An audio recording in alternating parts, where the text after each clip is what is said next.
আসসালামু আলাইকুম। আমি জাহিদ। মায়াবাই ভৌতিকতার আজকের পর্বে আমি আপনাদের সবাইকে জানাই স্বাগতম। আশা করি আপনারা সবাই ভালো আছেন, সুস্থ আছেন। নিয়মিতভাবেই আমরা বৃহস্পতিবার রাত 11:59 মায়ার একক ঘটনার প্রচার করে যাচ্ছি। সেই সাথে শুক্রবার আমরা শুরু করেছি নিয়মিত এপিসোড দেওয়া, এবং শুক্রবারের এপিসোডে আপনারা কিন্তু স্বামী ভাইকে পাচ্ছেন এবং শ্রোতাদের মধ্যে থেকে পাঠানো ঘটনাগুলো পাচ্ছেন।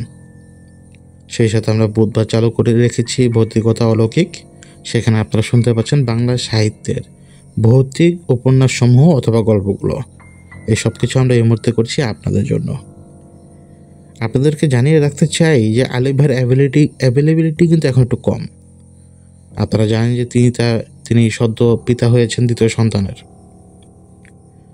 তিনি চেষ্টা করবেন আপনাদের সামনে মাসে অন্তত 2টা সপ্তাহ আসার জন্য। যদি তিনি মাসে 2 সপ্তাহ না আসতে পারেন, আগামী কয়েকটা মাস তিনি মাসে অন্তত একবার হলেও একটা বিশেষ ঘটনা নিয়ে আপনাদের সামনে আসবেন।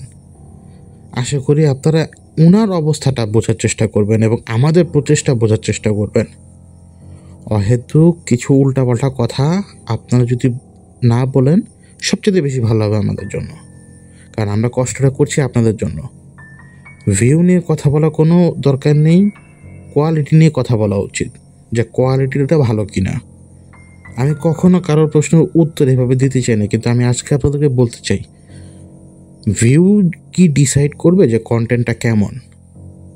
এখন ভালো ইসলামিক বক্তার একটা ভিডিওর মধ্যে যদি আপনার ভিউ থাকে বেশি, সেটাও বেশি থাকে, এবং গার্বেজ কন্টেন্ট মানে যেগুলো হচ্ছে রুচির বাইরের জিনিস, সেইখানেও কিন্তু ভিউ থাকে। এখন আপনি ডিসাইড করবেন কোনটা কন্টেন্ট ভালো। ওই গার্বেজটা কি ভালো, না যে দিনের আলাপ করছে তার কন্টেন্ট ভালো? ভিউ কখনো ডিসাইড করবে না যে ওনার কন্টেন্ট ভালো কি খারাপ। অশ্লীল জিনিসের প্রতি মানুষের আগ্রহ শুরুর দিন থেকেই বেশি। এখন অশ্লীল জিনিস যদি মানুষ বেশি দেখে, সেখানে যদি তাদের ভিউ বেশি আসে, আমাদের ভিউকে নিয়ে যদি সেখানে কটাক্ষ করা হয়, এটা তো অনুচিত হবে। কন্টেন্টকে কখনো ভিউ দিয়ে কেউ বাঁচতে পারবে না, ভিউ দিয়ে কন্টেন্টকে বিচারও করা যাবে না। আপনাদের কাছে অনুরোধ, যদি কন্টেন্টে সমস্যা থাকে সেটা নিয়ে প্রশ্ন করবেন, যে এইটা এইভাবে হলো কীভাবে, বা এইটা হচ্ছে কীভাবে, এইটা হচ্ছে না, অথবা আপনারা কন্টেন্টটা এইভাবে পরিবর্তন করুন। আমাদের এই ফরম্যাটেই চলবে এখন আপাতত মায়া। আগামী 6 মাস কোনো ধরনের পরিবর্তন আসবে না মায়াতে। ঠিক এই যে ফরম্যাট এখন আপনারা দেখতে পাচ্ছেন, এই ফরম্যাটেই চলবে। আপনাদের জন্যই কিন্তু এতটুকু করা আমাদের, আপনাদের সাপোর্টের প্রয়োজন আমাদের। কন্টেন্ট নিয়ে সমস্যা থাকলে আপনারা কন্টেন্ট নিয়ে কথা বলবেন অবশ্যই, কিন্তু এই যে অপ্রাসঙ্গিক কথাবার্তাগুলো বলে আমাদের হার্ট করার চেষ্টা করবেন না। এবং আমি কোনোভাবে হার্ট হব না, কারণ আমাকে হার্ট করে কোনো লাভ নেই আপনার, বরং আপনি আপনার দরকারি সময়টা নষ্ট করছেন এই অহেতুক কথাবার্তা বলে। এবং আমি কখনো এইভাবে প্ল্যাটফর্মে এইরকম কথাবার্তা বলার চিন্তা ভাবনা করিনি, কিন্তু আজকে বলি। এই ছেলেরাই কিন্তু সমাজের সবচেয়ে বেশি কর্মঠ, তাই না? আজকে ছেলেরা কাজের চেয়ে বেশি কথা বলে বেশি। এত বেশি কথা বলা অনুচিত।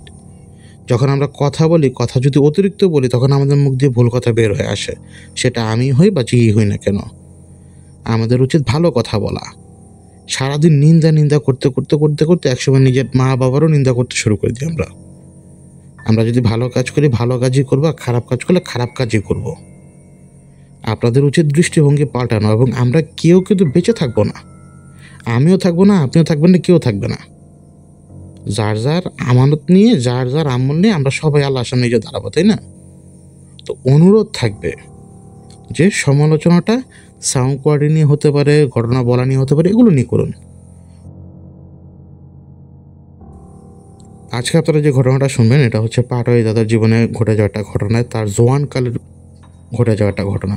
এবং এই ঘটনার কারণেই কিন্তু তার জীবনটা পুরোপুরি ইউটার্ন নিয়ে বদলে যায়। তো সেই ঘটনাটাই আজকে আপনারা শুনবেন। শুরু হচ্ছে সরাইখানার জিন।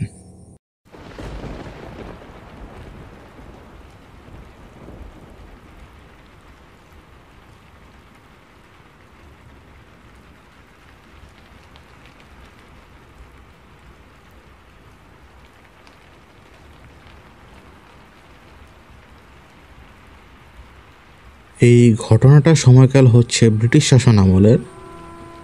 তখন পাটওয়ারি দাদা তাগড়া যুবক এবং তিনি একটা চাকরির মতো কাজ করতেন। সে কাজটা ছিল হচ্ছে ওই সময়ে নদীতে করে নৌকায় মালামাল বিক্রি হতো। মানে নৌকায় সওদাগররা মালামাল দূরের এক জায়গা থেকে কিনে নিয়ে আরেক এলাকায় যেয়ে বিক্রি করতো। তো পাটওয়ারি দাদা তখন একটা নৌকায় নতুন চাকরি নিয়েছেন। এই নৌকাটা আমাদের দেশ থেকেই ফসল ফলাদি যেগুলো ছিল এগুলো এখান থেকে কিনে নিত এবং এই সওদাগর এই নৌকা নিয়ে ঘুরে ঘুরে ঘুরে ঘুরে যতটুকু যেতে পারতেন অতটুকু পর্যন্ত, যতক্ষণ পর্যন্ত তার মালামাল বিক্রি না হতো তিনি তার ব্যবসা চালিয়ে যেতে থাকতেন। এবং তিনি এটাও করতেন যে হয়তো নৌকার মালামাল কমে গেছে, এমন কোনো ঘাটের কাছে এসেছেন বা এমন কোনো এলাকায় এসেছেন সেইখানে যদি কোনো দরকারি সবজি থাকতো বা দরকারি পণ্য থাকতো সেটা তারা কিনে নিয়ে নিতেন। মানে এটা একটা বাণিজ্য কাফেলার মতো ছিল বা বাণিজ্য সফরের মতো ছিল। নৌকায় যে সওদাগররা মানে বাণিজ্য করতো একই রকম। এক সময় মানে ব্যবসায়িক এক কাজে ওনার যে সওদাগর, এই সওদাগরের সাথে পাটওয়ারি দাদা ভারতের বিহারে কোনো এক এলাকায় ছিলেন কিছুদিন। পাটওয়ারি দাদা তখন ওই যে হাতে গুনে গুনে ভালো মতো হিসাব রাখতে পারতেন, মানে কত পয়সার জিনিসপত্র বিক্রি হলো, কত স্বর্ণমুদ্রা কি আসা হলো, এগুলো তখনকার হিসাব ছিল। তো পাটওয়ারি দাদার সাথে সওদাগর সাহেব ছিলেন, তারা তখন বিহার থেকে বাংলাদেশে ফিরবেন। আর আমাদের তখন বেঙ্গল প্রেসিডেন্সির কিন্তু আয়তন অনেক বড়। আমরা যদি ওই ম্যাপটা দেখি ওই সময়ে, তো বেঙ্গল প্রেসিডেন্সির আয়তনটা অনেক বড়। তখন বিহার এত বেশি দূরে ছিল না বাংলাদেশ থেকে বিহারে যাওয়া একদম সহজই ছিল। তো বিহারে যেই এলাকা দিয়ে তারা বাংলাদেশে ফিরে আসবেন সেই দিন প্রচণ্ড বৃষ্টি, এবং এই এলাকাগুলোতে যখন বৃষ্টি হয়, বৃষ্টিটা হলে কি হয় যে খাল বিল নদীর মতো আকার ধারণ করে, বৃষ্টি এত হতো এবং ভরা বর্ষাকাল। তো তারা যে রাস্তা দিয়ে যাচ্ছেন এই রাস্তা দিয়ে যাওয়া তাদের পক্ষে সম্ভব না। কোনো এক কারণে তারা এমন একটা জায়গায় এসে আটকে গেলেন যে জায়গাটায় তাদের সামনে এখন বনের রাস্তা দিয়ে যাওয়া ছাড়া কিন্তু আর উপায় নেই। আর তারা দেখতে পাচ্ছেন যে বৃষ্টিও চলে আসছে, ভালো মতো বৃষ্টিও হচ্ছে। বনের মধ্যে মানুষের যে চলাফেরার যে একটু চিহ্ন থাকে, এরকম চিহ্ন তারা দেখতে পান যে বনের মধ্যে রাস্তা আছে। তো এই সওদাগর এবং পাটওয়ারি দাদা তারা রাস্তাটা ধরেন। তাদের ধারণা ছিল তারা তো হিসাব করতো, দিক হিসাব করে তারার দিকে তাকিয়ে বা দিক হিসাব করে যতটুকু রাস্তা তারা মনে রাখতে পারতো তাদের হিসাব ছিল সেভাবে আগানো। এবং ওই সময় মানুষ কীভাবে তারা এত ভালোভাবে রাস্তাঘাট চিনে রাখতো এটা আমি এখনও বুঝতে পারি না, এটা ক্রেডিট সম্পূর্ণ তাদের। তো তারা বনের রাস্তা দিয়ে যখন যাচ্ছে অন্ধকার ধীরে ধীরে নামতে শুরু করে। বৃষ্টির কারণে এবং মেঘের কারণে অন্ধকার তো বনের মধ্যে আরও বেশি প্রকট হয়। তারা আরও কিছু দূর চলার পরে, বনের মধ্যে চলার পরে এই হাঁটার রাস্তা ফলো করে যখন তারা যাচ্ছে, একটা সময় তারা লক্ষ্য করে যে সোজা রাস্তাটা তো চলে গিয়েছে, কিন্তু রাস্তাটা যে শেষ হয়ে গেছে যেই জায়গাটায়, সেই জায়গা বামে ঝুপড়ি ঘর আছে অনেক। আর ঝুপড়ি ঘর বলতে ওই বাগানে যে সমস্ত জিনিসপত্র অ্যাভেলেবেল আছে, ডালপালা থেকে শুরু করে পাতা থেকে শুরু করে যা অ্যাভেলেবেল আছে, এই সমস্ত জিনিস দিয়ে মাটির ভিটের উপরে দেওয়াল এবং ছাউনি তুলে দেওয়া ঘরের মতো। তো সওদাগর তখন পাটওয়ারি দাদাকে বললেন, পাটওয়ারি, হয় আমরা এখন ডাকাতে কবরে পড়লাম, না হইলে এইখানে হয়তো আদিবাসীর লোকেরা থাকে, এখন এদের সাথে কিভাবে কি করবে বুঝে তো উঠতে পারছি না ভাই, যদি এরা মেরে ফেলে তখন কি করবে। এখন পাটওয়ারি দাদা তখন তাগড়া যুবক বয়স, উনি বলে ফেললেন যে দরকার পড়লে আমরা দৌড় দিয়ে এখান থেকে পালিয়ে যাবো যদি কোনো সমস্যা হয়। তো ওনারা যখন ওই সরাইখানার সামনে যান, আরও ধীরে ধীরে স্পষ্ট হয় অন্ধকার তো নেমে এসছে, এখন রাত তো থাকতে হবে তাদের, কোথাও তাদের চাইলে গাছে থাকতে পারবে না। তো এখানে থাকার উদ্দেশ্যেই তারা এগিয়ে আসে, সাহায্য প্রার্থনা করার জন্য এগিয়ে আসে এবং দেখতে পায় যে একটা টিমটিমে আলো জ্বলছে, টিমটিমে। এবং এই আলোটা যে জ্বলছে এটা কোনো চর্বির তেলের আলো, এটা সাধারণ তেলের আলো না। আর এই ধরনের টিমটিমে সলতে বাতির আলো এই বৃষ্টির মধ্যেও কিভাবে যেন টিকে আছে ওই জায়গার মধ্যে। তো তারা দেখতে পেলেন যে এটা একটা সরাইখানার মতো, ছোট ছোট ঝুপড়ি ঝুপড়ি ঘর আছে এবং ওই বাড়ির মধ্যে যে সীমানাটা মানে রাস্তাটা যে ঢুকেছে বাড়ির মধ্যে, সামনে মোটামুটি ওই ডালপালা দিয়ে একটা গেটের মতো করে রাখা, এবং গেটের পাশেই ওই সলতে জ্বলা বাতিটা ছিল। ওটা চর্বির জাতীয় কিছু গলিয়ে এই বাতিটা তৈরি করা। তো ওনারা বিহারীদের টোনে ডাকলেন।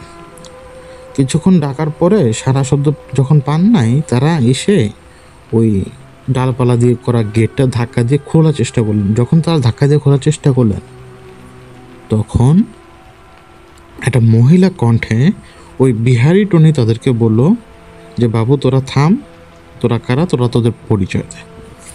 তখন সওদাগর তার পরিচয় দিলেন, আর পাটোয়ারি দাদা তার পরিচয় দিলেন। পাটোয়ারি দাদা যখন তার নিজের পরিচয় দিচ্ছিলেন, পাটোয়ারি দাদার মাথার মধ্যে একটা ব্যাপার তখন ঘুরছিল যে এই সমস্ত এলাকার মধ্যে মহিলা মানুষরা সরাসরি কথা বলে না, কথা বলে মূলত পুরুষ মানুষরা। আর বিহার অনেকটা অন্যরকম এলাকা। তো এর বাইরেও ওই মহিলার কণ্ঠটা ছিল একদম নাকি। এতদিকে তখন সওদাগর খেয়াল করেননি। তো মহিলা বললেন যে ঠিক আছে, মহিলা তাদেরকে বললেন যে তোরা ভেতরে আয়, এবং ভেতরে ঢুকে একটা নির্দিষ্ট জায়গা দেখিয়ে বললো যে ওই ঘরটার মধ্যে যে তোরা থাক।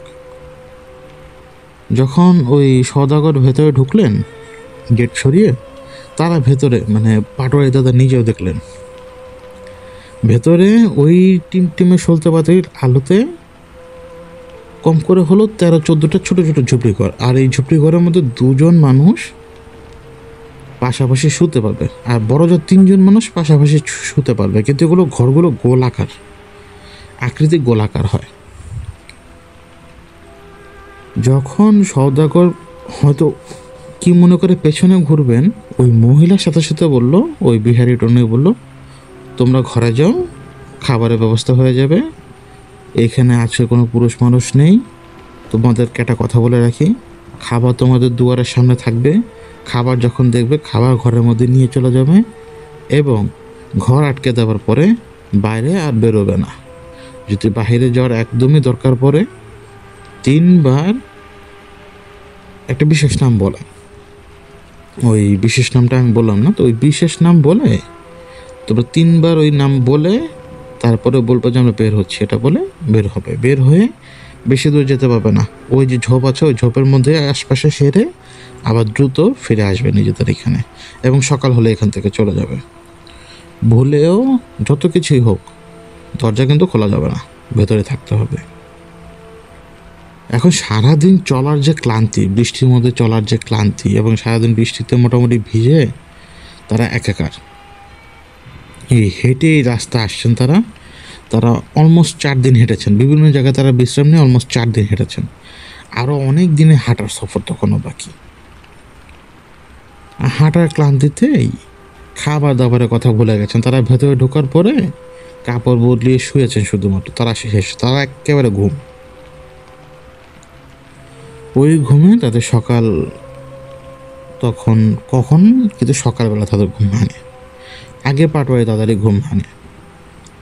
পাটোয়ারি দাদার ঘুম যখন ভাঙে, পাটোয়ারি দাদা দেখতে পাওয়া যায় তার যে সওদাগর বস, এই সওদাগর কেমন যেন হাতের মধ্যে সাধুদের মতো মানে হাতের করের মধ্যে আঙ্গুল রেখে বসে আছে। তো যখন তিনি তার সওদাগর মানে সে বসকে জিজ্ঞেস করেন আপনি কি ঠিক আছেন বা এইভাবে বসে আছেন কেন, কোনো কথাবার্তা না বলে সওদাগর আবার শুয়ে পড়ে। ক্লান্তির কারণে তখনও তারা ওঠেননি, তারা আরও কিছু সময় ঘুমান। এভাবে ঘুমানোর পরে যখন তারা ঘুম থেকে উঠলেন, বাইরের আলোটা দেখে, বাইরের যে অবস্থা, এই অবস্থা দেখে আন্দাজই করা যাচ্ছে না যে এখন সকাল না দুপুর না বিকাল। মানে একই রকম মেঘলায় এবং সমানে বৃষ্টি। বৃষ্টিটা কিন্তু জোরে হচ্ছে না, টপ টপ, কিন্তু যে বৃষ্টিতে আপনি যদি 2 মিনিট বাইরে থাকেন আপনি ভেজে যাবেন। আবার অবিশ্বাস্যভাবে পানিও জমছে না এখানে, পানি চলে যাচ্ছে, স্রোতের মতো পানি যে চলে যাচ্ছে সেটা দেখাও যায় বা শোনাও যায়। এখন পেটে তো ক্ষুধা, তারা ওই দিনের বেলায় দরজা খুলে বের হন। বের হওয়ার পরে আশপাশে তারা ডাক দিলেন, এবং ওই যে গেটের পাশে যে ঝুপড়ি ঘরের মতো ছোট্ট একটা ঘর ছিল, যেখানে ওই যে সলতে বাতিটা জ্বলছিল রাতেরবেলা, তারা দেখলেন যে ওই সলতে বাতিও জ্বলছে না, ওই সলতে বাতি নিভে আছে এবং আশপাশে কেউ নেই, একদম ফাঁকা। তো তারা ঘরে ফিরে আসলেন এবং সময় কাটানো সাথে যে শুকনো খাবার ছিল এই খাবার খেয়েই পানির তৃষ্ণা মিটালেন, হচ্ছে বৃষ্টির পানি খেয়ে, কারণ পানির ব্যবস্থা নেই তখন। এবার আন্দাজ হলো যে অন্ধকার গাঢ় হওয়া শুরু হয়েছে, মানে সন্ধ্যা হওয়া শুরু হয়েছে।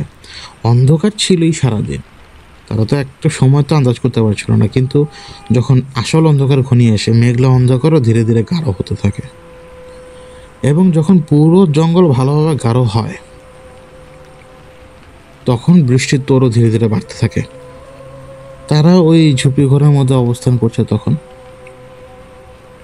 ওই সময় তারা শুনতে পায় তাদের উদ্দেশ্য করে ওই গত রাতে যে মহিলা ছিলেন, ওই মহিলা তাদেরকে ডাক দিয়ে বলছেন, তোদের কি খিদে পেয়েছে?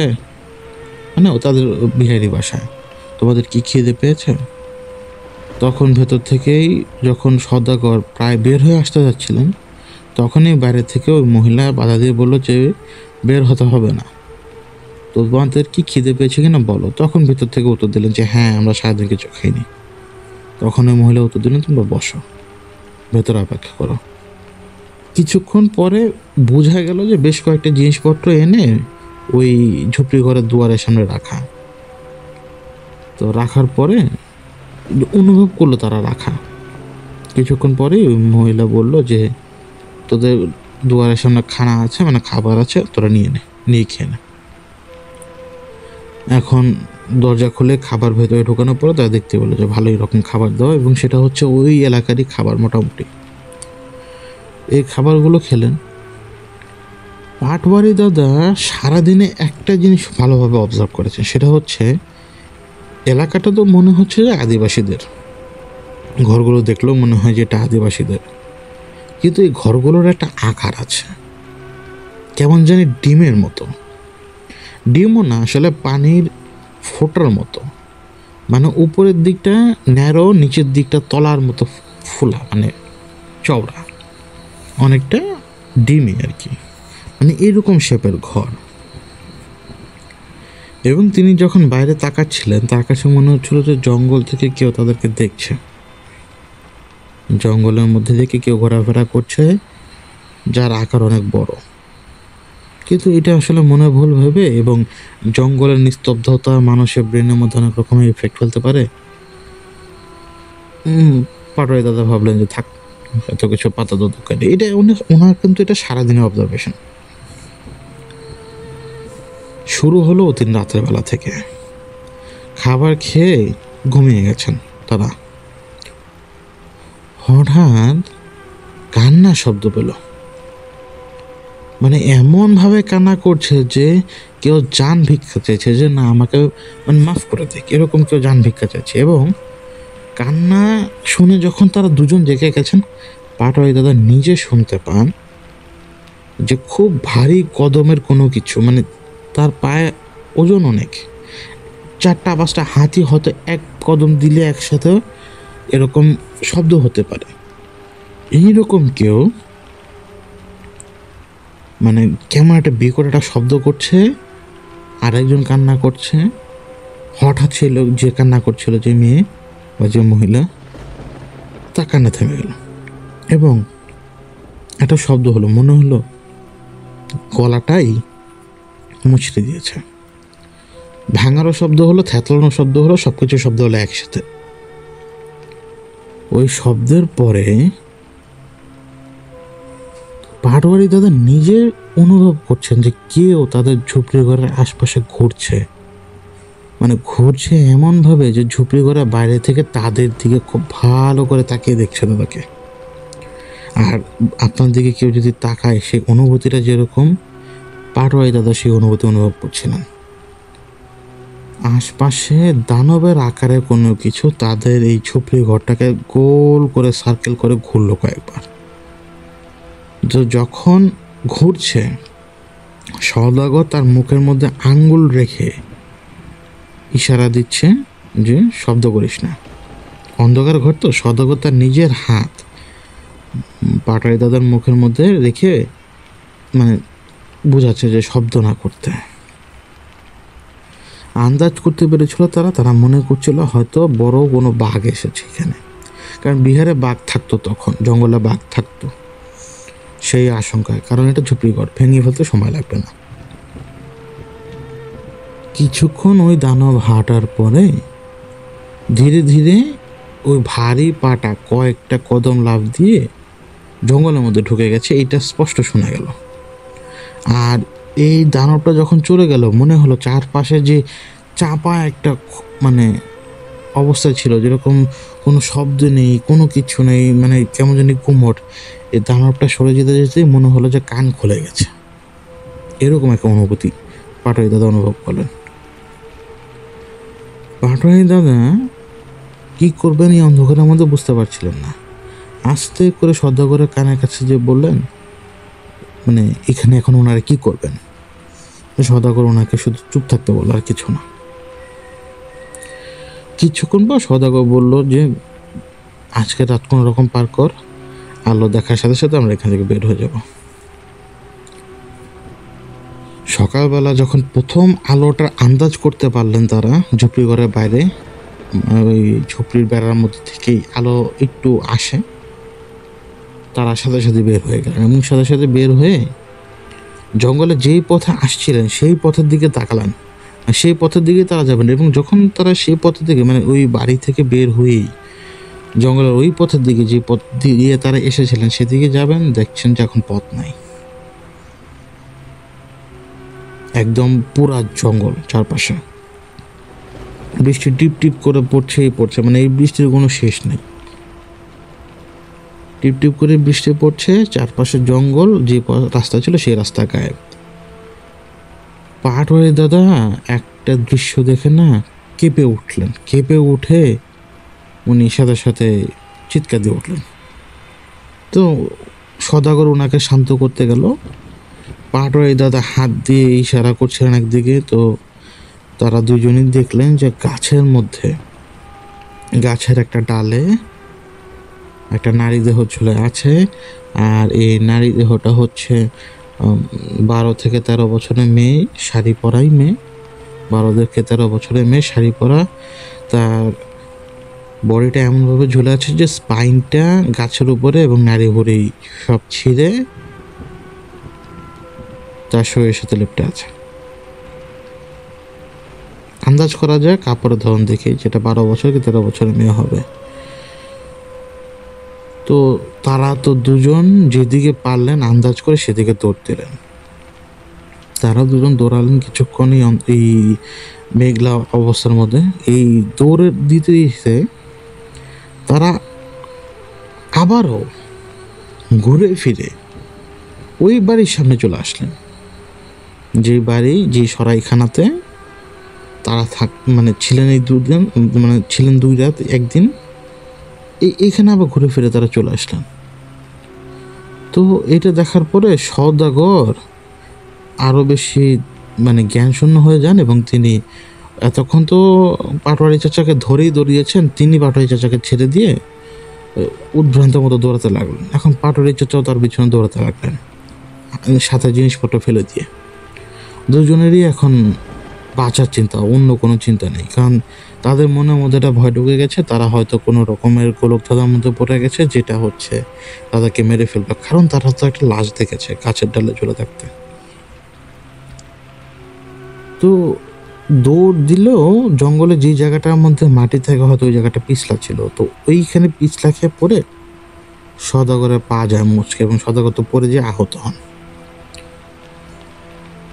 উপায় অন্তর না দেখে এই সদাগরের পা ঠিক করতে না পেরে এই সদাগরকে টেনে নিয়ে একটা গাছের পাশে নিয়ে বসান পাটোয়ারি দাদা। এবং পাটোয়ারি দাদা কি করবেন তিনি নিজে ভেবে পাচ্ছেন না। তিনি কিন্তু তখনও দূর থেকে ওই যে ডাল দিয়ে সীমানা দেওয়ার মতো, ডাল পাতা দিয়ে যে সীমানা দেওয়া, ওই সীমানা দেওয়া সরেখাটা তিনি দেখছেন।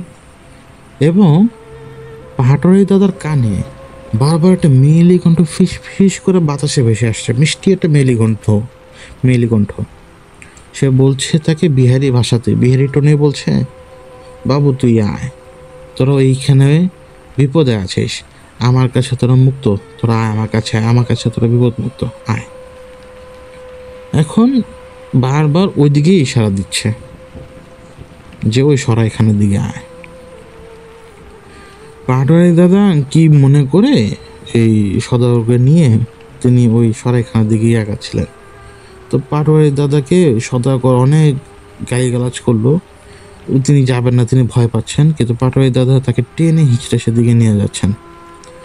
এবং সদাগর আর পাটোয়ারি দাদার নজরও পড়ে সেই লাশটার উপরে, যে লাশটা গাছের ডালের উপরে ছিল, তার স্পাইনের উপরে লাশটা আটকে ছিল, লাশটা পিঠের উপরে শোয়ানো ডালের উপরে।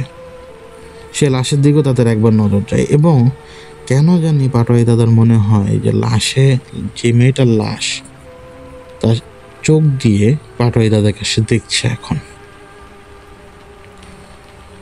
তো পাটোয়ারি দাদারা যে জিনিসপত্র ফেলে রেখে গিয়েছিলেন ওই জিনিসপত্র সেখানে ছিল না। আর এবার ওই গেটটা খোলা ছিল, মানে পাতা দিয়ে তৈরি যে গেট, ওই গেটটা খোলা ছিল, কেউ তার জন্য গেটটা খোলা রেখেছিল।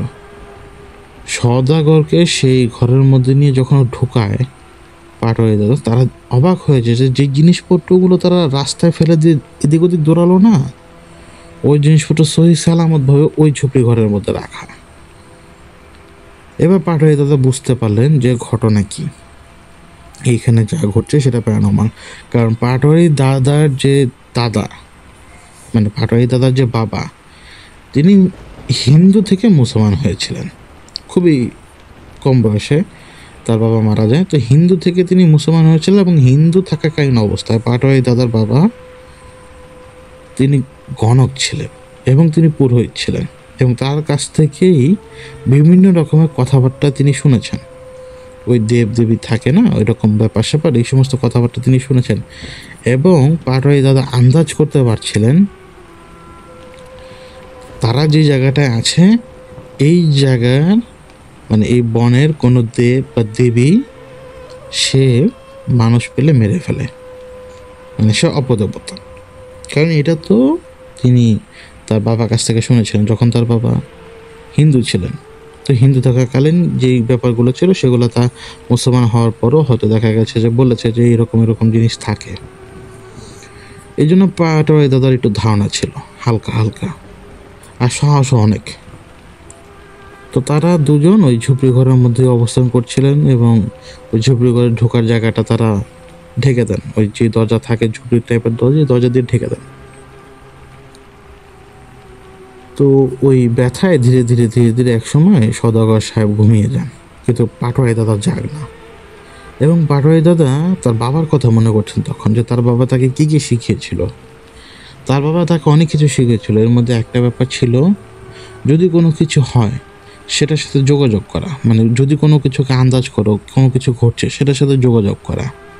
আর এই যোগাযোগটা হচ্ছে যে মৌনতার দ্বারা, মানে চুপ থেকে ওই জিনিসের সাথে নিজেকে কানেক্ট করো, যেই ইনসিডেন্ট ঘটছে, মানে এক রকমের ধ্যান। তো পাটোয়ারি দাদা চুপচাপ ধ্যান করছিলেন, কারণ তাদের এখান থেকে বেঁচে ফিরতে হবে, তারা পাগলামি করে পারবেন না। সদাগর পাগল হতে পারেন যান বাঁচানোর জন্য, কিন্তু পাটোয়ারি দাদা কিন্তু প্রচণ্ড সাহসী লোক। যখন তিনি ধ্যান করছেন তখন তিনি একটা ডাক শুনতে পান, ও বাঙালি তুই আমার কথা শুনতে পাচ্ছিস? এইভাবে নাকি তাকে ওই মহিলা ডাক দিয়েছিল। ওই মহিলা পাটোয়ারি দাদাকে বলছিল বাঙালি, আমি তোকে চিনতে পেরেছি। তোর বাবা অমুক, তোর পিছনে তোর বাবার ছায়া এখনো আছে। তারপরে ওই মহিলা পারোই দাদাকে বলে আসল ব্যাপারটা। বাইরে থেকেই ওই মহিলার সাথে পারোই দাদার যে কথাটা হচ্ছে, এটা হচ্ছে সম্পূর্ণ টেলিপ্যাথিকভাবে কথাটা হচ্ছে।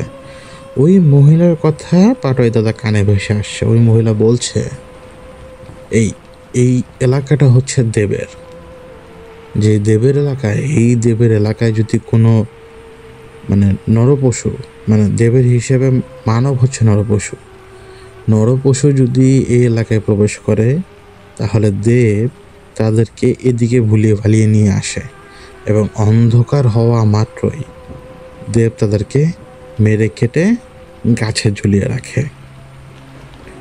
গতকাল রাতে যে কান্নার শব্দটা তারা শুনতে পেয়েছিল, সেটা ছিল একটা কিশোরী মেয়ের, যে পূর্ব দিক থেকে পথ ভুল করে এই জঙ্গলে ঢুকেছিল এবং এই জঙ্গলে ঢুকে ঠিকই এই সরাইখানার সামনে পর্যন্ত এসেছিল।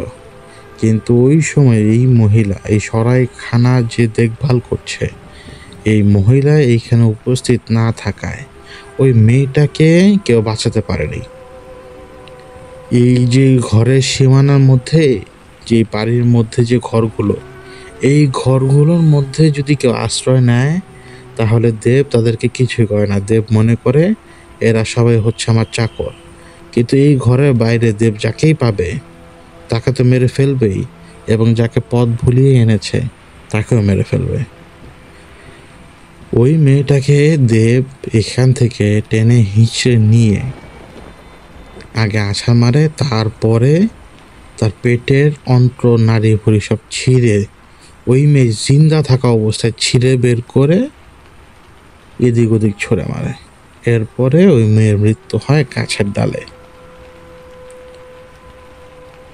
ওই মহিলা পাটওয়ারি দাদাকে এটাও বলে যে যে সদাগরকে তুমি বাঁচিয়েছ, যে সদাগর পায়ে আঘাত পেয়েছেন, ওই সদাগরের উপরে দেবের নজর পড়ে গেছে।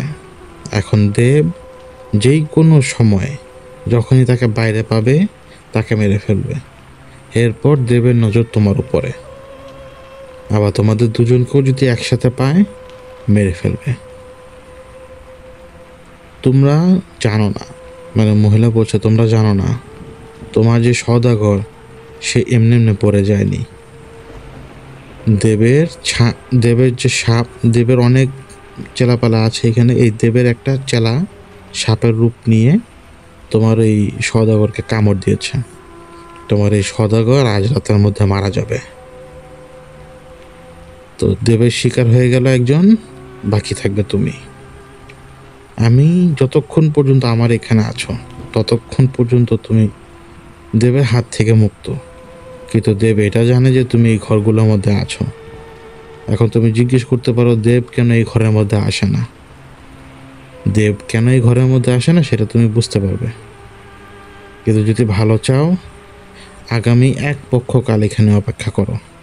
কারণ এক পক্ষকাল পরে যখন পূর্ণিমা আসবে, তখন দেব এইখান থেকে এক রাতের জন্য ভূতলে প্রবেশ করবে, মাটির নিচে প্রবেশ করবে। তখন তুমি এখান থেকে যেতে পারবে। যতক্ষণ পর্যন্ত দেব বাইরে বিচরণ করছেন ততক্ষণ পর্যন্ত তুমি কোথাও যেতে পারবে না। তাই এটাই ভালো হবে যে তুমি এইখানে অবস্থান করো, এবং সকালবেলা যখন তুমি তোমার সাথীকে মৃত অবস্থায় পাবে, তখন তোমার করণীয় একটাই থাকবে, তোমার সাথীর লাশ বাইরে ফেলে রেখে আসা। যদি তোমার সাথীর লাশকে বাইরে ফেলে রেখে না আসো, তাহলে দেবের আগুনে সব কিছু ছারখার হয়ে যাবে। বাঙালি, যা বলেছি তা ভালো করে মনে রেখো, এবং যদি আমাকে স্মরণ করো তাহলে তোমার সাথে আমার কথা হবে। কিন্তু বাঙালি, এটা মনে রাখবে, এই এলাকা দেবের, আর আমি দেবের একজন চাকরানী। আমি তোমাকে রক্ষা করার জন্য এতটুকুই করতে পারবো, এর বেশি আমি কিছু করতে পারবো না। এখন এই কথাটুকু এটা টেলিপ্যাথিকভাবে কিন্তু দাদার সাথে ওই বুড়ি মহিলা কথা হলো। দাদা তখন ওই হাঁটু গেড়ে বসে আছেন, আর ঝুপড়ি ঘরটার মধ্যে কিন্তু পুরোপুরি অন্ধকার। কি করবেন তিনি ভেবে পাচ্ছেন না। এদিকে যন্ত্রণায় এরকম শব্দ করছে সওদাগর। ঘুমানোর চেষ্টা করছেন, কিন্তু যদি আপনার পাশে একজন কেউ শব্দ করতে থাকে যন্ত্রণায়, ঘুমানো সম্ভব না। তবুও শীত শীত লাগছিল, যেহেতু বাইরের বৃষ্টি হয়েই যাচ্ছে। দাদা একটু চোখ বুঝলেন শুধুমাত্র। দাদা যখন চোখ বুঝতে পারলেন, মানে তিনি যখন একটু ঘুম লেগে আসছে ওনার, দাদা এই ঘুমের মধ্যেই শুনতে পাচ্ছেন দানবের মতো কেউ চারপাশে হাঁটছে। আর মানে যে শব্দটা যে করছে, মানে সে যে হিংস্রতার যে শব্দটা, এই শব্দটা চারপাশ থেকে, মানে যে দিক দিয়ে কদম দিচ্ছে সেদিক থেকে আসছে। যেন দানবটা গন্ধ শুকছে তার শিকারের, আর সাথে গ্যার গ্যার মানে গর্গ শব্দ করছে, যেটা শুনলে রুহ যে কোনো লোকের কেঁপে যাবে। দাদা কাঁচা ঘুমের মধ্যেও এটা শুনতে যখন পান, ভয়ে তার শরীর একটু ঝাঁকি দেয়। তিনি নিজেকে না গুটিয়ে নেন। তিনি অনুভব করতে থাকেন ওই যে জানোয়ার হোক বা সে দেব হোক, সে যাই হোক, তাকে তো এখনো দেখা যায়নি, ঠিক ওই পাশে অবস্থান করছে, যেই পাশে সওদাগর এখন সম্পূর্ণ ঘুমাচ্ছে। তো দাদার মনে হলো যে সওদাগরকে সেই যেইটা বা সেই জানোয়ারটা পরখ করার চেষ্টা করছে, মানে গন্ধ শোকার চেষ্টা করছে বাইরে থেকেই। তো দাদা কি মনে করে সওদাগরকে একটু স্পর্শ করলো, মানে তার মুখটা চেপে ধরার চেষ্টা করলো। তো সওদাগরের মুখটা যখন চেপে ধরলো দাদা দেখলো যে তার শরীর আগুনের মতো তাপ, রাখা যাচ্ছে না হাত। শরীরে আগুনের মতো তাপ, নাক দিয়ে যে নিঃশ্বাসটা তার হাতের উপর এসে পড়ছে সেটা পর্যন্ত উত্তপ্ত। দাদা হাত সরিয়ে নিলেন এবং দাদা এটাও অনুভব করলেন ওই জানোয়ারটা বা সে যেই হোক মুহূর্তের মধ্যে সেখান থেকে চলে গেছে যে কোনো একদিকে। দাদা একটু স্বস্তির নিঃশ্বাস ছাড়লেন। ছাড়ার পরে তিনি ওই সওদাগর স্পর্শ করলেন সওদাগরকে, মানে আস্তে আস্তে ডাকলেন, কোনো সাড়া দিচ্ছে না, প্রচণ্ড জ্বর তার গায়ে। আর ওই ঘুম ভাবটা কিন্তু দাদা চলে গেছে। এখন কি করবেন অন্ধকারের মধ্যে? সারা দিনে কয়টা বাজে কি আসে বিষয় আগে তো তখন সে আন্দাজ ছিল না, কিন্তু তারপরও মানুষজন বুঝতো যে সকাল কোনটা, দুপুর কোনটা, বিকাল কোনটা, সন্ধ্যা কোনটা। এখন এমন একটা অবস্থা হয়ে গেছে দাদা সময়ক্ষণ কোনো কিছু আন্দাজ করতে পারছে না। দিনের বেলা মেঘলা এবং বৃষ্টি, সূর্যের কোনো দেখা নেই। ওই অবস্থা ব্রেনের উপরে ইফেক্ট পড়তেই থাকে ধীরে ধীরে, এবং সেই ইফেক্ট দাদার উপরেও পড়ছিল দাদার অজান্তেই। দাদার মনের মধ্যে ভয়ও কাজ করছে, আবার কেমন জানি এটা ওনার কাছে ইন্টারেস্টিং লাগছিল। মানে ভয়ও লাগে নাই, মনে হচ্ছে যে না আমি এটা হ্যান্ডেল করতে পারবো। ওনার এরকম লাগছিল মনের মধ্যে যে এটা কোনো সমস্যাই না, এটা কোনো ম্যাটারই করে না, উনি এটা স্ট্রংলি হ্যান্ডেল করতে পারবে। কিন্তু কীভাবে হ্যান্ডেল করবে এটা উনি নিজেও জানে না। ওনার আবার যখন চোখ লেগে আসে উনি দেখতে পান একটা মেয়ে, একটা 12 থেকে 13 বছরের মেয়ে, যে জঙ্গলের মধ্যে থেকে হেঁটে হেঁটে হেঁটে হেঁটে ঠিক এই দিকে এখানের দিকেই আসছে, এবং তার সামনে ঠিকই সেই সলতে চলছিল। অন্ধকার হয়ে আসছে, মেয়েটা এসে বাইরে ওই সলতে যে জায়গায় জলে সেই জায়গায় এসে উকি বুকি দিয়ে আশেপাশে তাকাচ্ছে। এবং যখন উকি বুকি দিয়ে আশেপাশে তাকাচ্ছে, তখন কিছুক্ষণ পরে ওই মেয়েটা কিসের জন্য ভয় পেল। সে ভয়ে এদিক ওদিক যখন তাকালো, উপর দিক থেকে কে জানি আসলো, তাকে দেখা যাচ্ছে না। মেয়েটাকে তুলে সজোরে একবার আছাড় মারলো এবং মেয়ের দুটা পা ধরে টেনে হিঁচড়ে নিয়ে গেল জঙ্গলের ভিতরে, এবং গাছের সাথে নিয়ে সজোরাটা বাড়িয়ে মারল। গাছের উপরে এই দানব যেই হোক সে এমনভাবে উঠলো, তাকে তো দেখা যাচ্ছে না, ডালের উপরে ওই মেয়েটাকে আছানি মারলো, আবার কাপড় যেভাবে আমরা ধরে আছাড় মারি এভাবে আছাড় মারতে মেয়ের স্পাইনটা ভেঙে ওই অবস্থাটা হয়ে গেল যে অবস্থায় লাশটা দেখেছিল। এবং সে থাবা দিয়ে মেয়েটার পেটে নাড়ি বুড়ি সব বের করে ফেলে। মেয়েটার মৃত্যুর সময় মেয়েটার গলা দিয়ে তখন একটু শব্দ বেরোচ্ছিল, মানুষের দম যেতে তো সময় লাগে। ওই ওই চাহনিটা ওই চাহনিটা এবং ওই শব্দটা নানার ঘুমটা আবার ভাঙিয়ে দেয়। মানে নানা স্বপ্নের মধ্যে এই জিনিসটা দাদাই স্বপ্নের মধ্যে জিনিসটা দেখছে। পাটোয়ারি দাদা চোখ খুললেন, তখন অন্ধকার, এখনও কিন্তু সকাল হয়নি। হাত দিয়ে চেক করলেন সদাগরের শরীরের তাপ একটু কম এখন, কিন্তু সদাগর কোনো কথা বলছে না, কিন্তু নিঃশ্বাস চলছে। ধাক্কা দিল, কোনো শব্দ নেই। শুয়ে আছেন দাদা। এভাবে শুয়ে থাকতে থাকতে কখন যে সকাল হয়ে গেছে এটা আর ওনার খেয়াল নেই। ঘুম যখন ভাঙলো তখন ওনার মনে হলো, উনি ঘুম ভাঙতেই ওনার মনে হলো যে সদাগর নাই, সদাগর মরে গেছে। অদ্ভুতভাবে এই থিঙ্কিংটা ওনার মাথার মধ্যে আসলো যে সদাগর নেই, সদাগর মরে গেছে। মানে ঘুম ভাঙার সাথে সাথেই উনি উঠে তাকালের পরে দেখলেন যে উনি তখন ডেড বডির পাশে শুয়েছিলেন। সদাগর ডেড নাই, এটা চেহারা দেখেই বোঝা যায়, কারণ মুখ দিয়ে ফেনা বের হয়ে সেই ফেনা শুকিয়েও গেছে এবং জিভের এক পাশ দাঁতের নিচে পড়ে আছে। মানে হয়তো কোনো এক পাশের অংশ জিভের দুই দাঁতের মাঝখানে পড়ে গেছে, মানে দুই মাড়ির মাঝখানে পড়ে গেছে। আর বডি শীতল। আর বডি আমরা বেঁচে থাকলে যেরকম উজ্জ্বলতা থাকে ওই উজ্জ্বলতাটা নাই। বডি ধীরে ধীরে ফ্যাকাশে, অনেকটা প্রাণহীন, এটা বোঝা যায়। তো দাদা ভয় পান নাই, কেন যেন তিনি ভয় পান নাই। মানে এটা ফেইটে অ্যাকসেপ্ট করে রেখেছিলেন। কীভাবে যেন এই লোকটা কীভাবে যেন শক্ত ছিল। দাদা ঝুপড়ি ঘর থেকে বের হলেন, বের হয়ে দেখছেন যে সেই টিপ টিপ বৃষ্টি আর বৃষ্টি, মানে জোরেও না, কিন্তু বাইরে দাঁড়ালে আপনি ভিজে যাবেন কয়েক মিনিটের মধ্যে। ওই ভেজা অবস্থায় আশপাশে তিনি তাকালেন, আশেপাশের ঝুপড়ি ঘরগুলো খালি, কেউ নেই, কিন্তু ওই বুড়ি মহিলাটাও নেই, সরাইখানায় যে অভ্যর্থনা করেছিল। এবং গতকাল রাতে কিন্তু খাবারও পেটে পড়ে নাই। কিন্তু বুড়ির কথা অনুযায়ী কিন্তু সদাগর মারা গেছেন। এখন লাশ নিয়ে তো ঘুমাতে পারবে না কেউ। এখন কি করবে?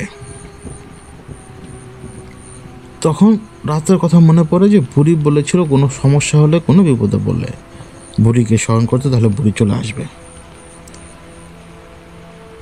বুড়ি কি মানুষ না জিন নাকি সে ভূত, এইটা তখন আর দাদার কাছে ম্যাটারই করছে না। দাদা খুব ভালোভাবে জানে যে তিনি এমন এক জায়গায়, এখানে কে মানুষ আর কে জানোয়ার, কে মানে দৈত্য দানব, এইটা আসলে উনি বুঝতে পারবেন। এখন উনি এত বছর শুধুমাত্র শুনেছে যে দৈত্য দানব আছে, জঙ্গলে দানব আছে, জঙ্গলে দৈত্য আছে, কিন্তু এটার মুখোমুখি যে উনি হবে এটা উনি কখনো কল্পনা করতে পারেননি।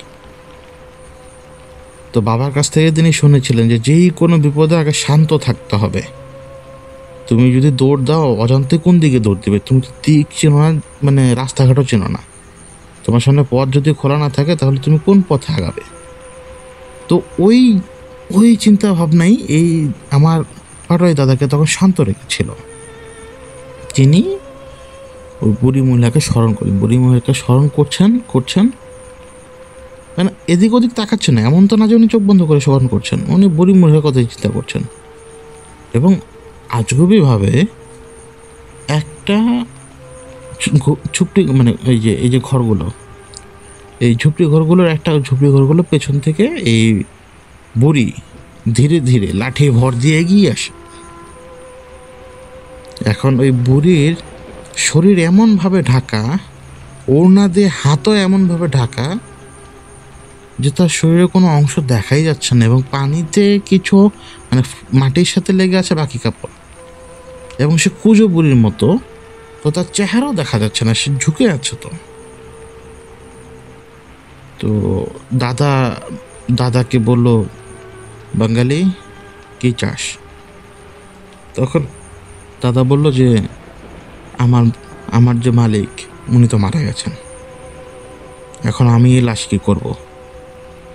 তখন বুড়ি তাকে বলল, একটা ঝুপড়ি ঘরের দিকে ইশারা দিয়ে বলল, সঙ্গে যা মালামাল আছে সেগুলো নিয়ে ওই ঘরের মধ্যে যেয়ে থাকো, এই ঘর এখন এখান থেকে এরকমই থাকবে।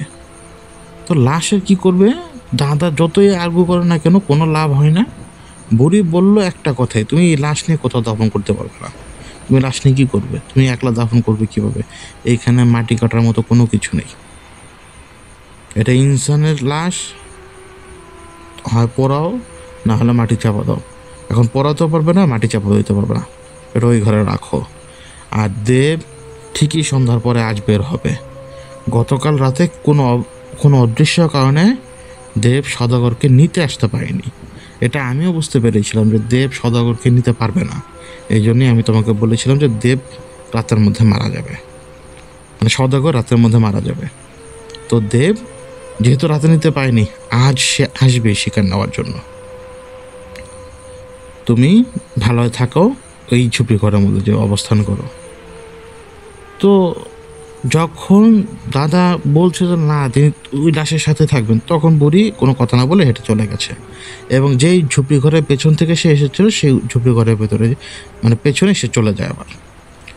তো দাদার সামনে তখন ঝুপড়ি ঘর কয়েকটা, মানে ওনারা যে সিরিয়ালে ছিলেন ওই সিরিয়ালও ছিল এবং অপোজিট সিরিয়ালও ছিল, এবং মাঝখানে যে জায়গাটা ওনারা দাঁড়িয়েছিলেন সামনের কিছু দিক গেলে ওই মাঝখান বরাবরও কয়েকটা ঝুপড়ি ঘর আছে, মানে একটা করিডোরের মতো, খোলা একটা করিডোরের মতো যে জায়গাটায় ওনারা এখন অবস্থান করছেন। এখন দাদা গেলেন সদাগরের লাশ দাফন করার জন্য এবং মানে ওই ঝুপড়ি ঘরের মধ্যে গেলেন। দাদা ঝুপড়ি ঘরের মধ্যে ঢুকে দেখতে পান যে সদাগরের লাশ আগে যে অবস্থায় ছিল এখন অবস্থাটা পরিবর্তন, লাশটা অন্যদিকে ঘোরানো, এবং ঘরের মধ্যে কোনো মালামাল নেই, যে মালামালগুলো নিয়ে তারা ঢুকেছিলেন। তো দাদা হতবাক হয়ে ওই ঘর থেকে বের হয়ে যে ঝুপড়ি ঘরে যাওয়া ইশারা করেছিল বুড়ি, ওই ঝুপড়ি ঘরের মধ্যে উকি দিয়ে দেখতে পান যে ওনার মালামাল এবং সদাগরের মালামাল যেগুলো ওনারা ক্যারি করছে সেগুলো ওই ঘরের মধ্যে।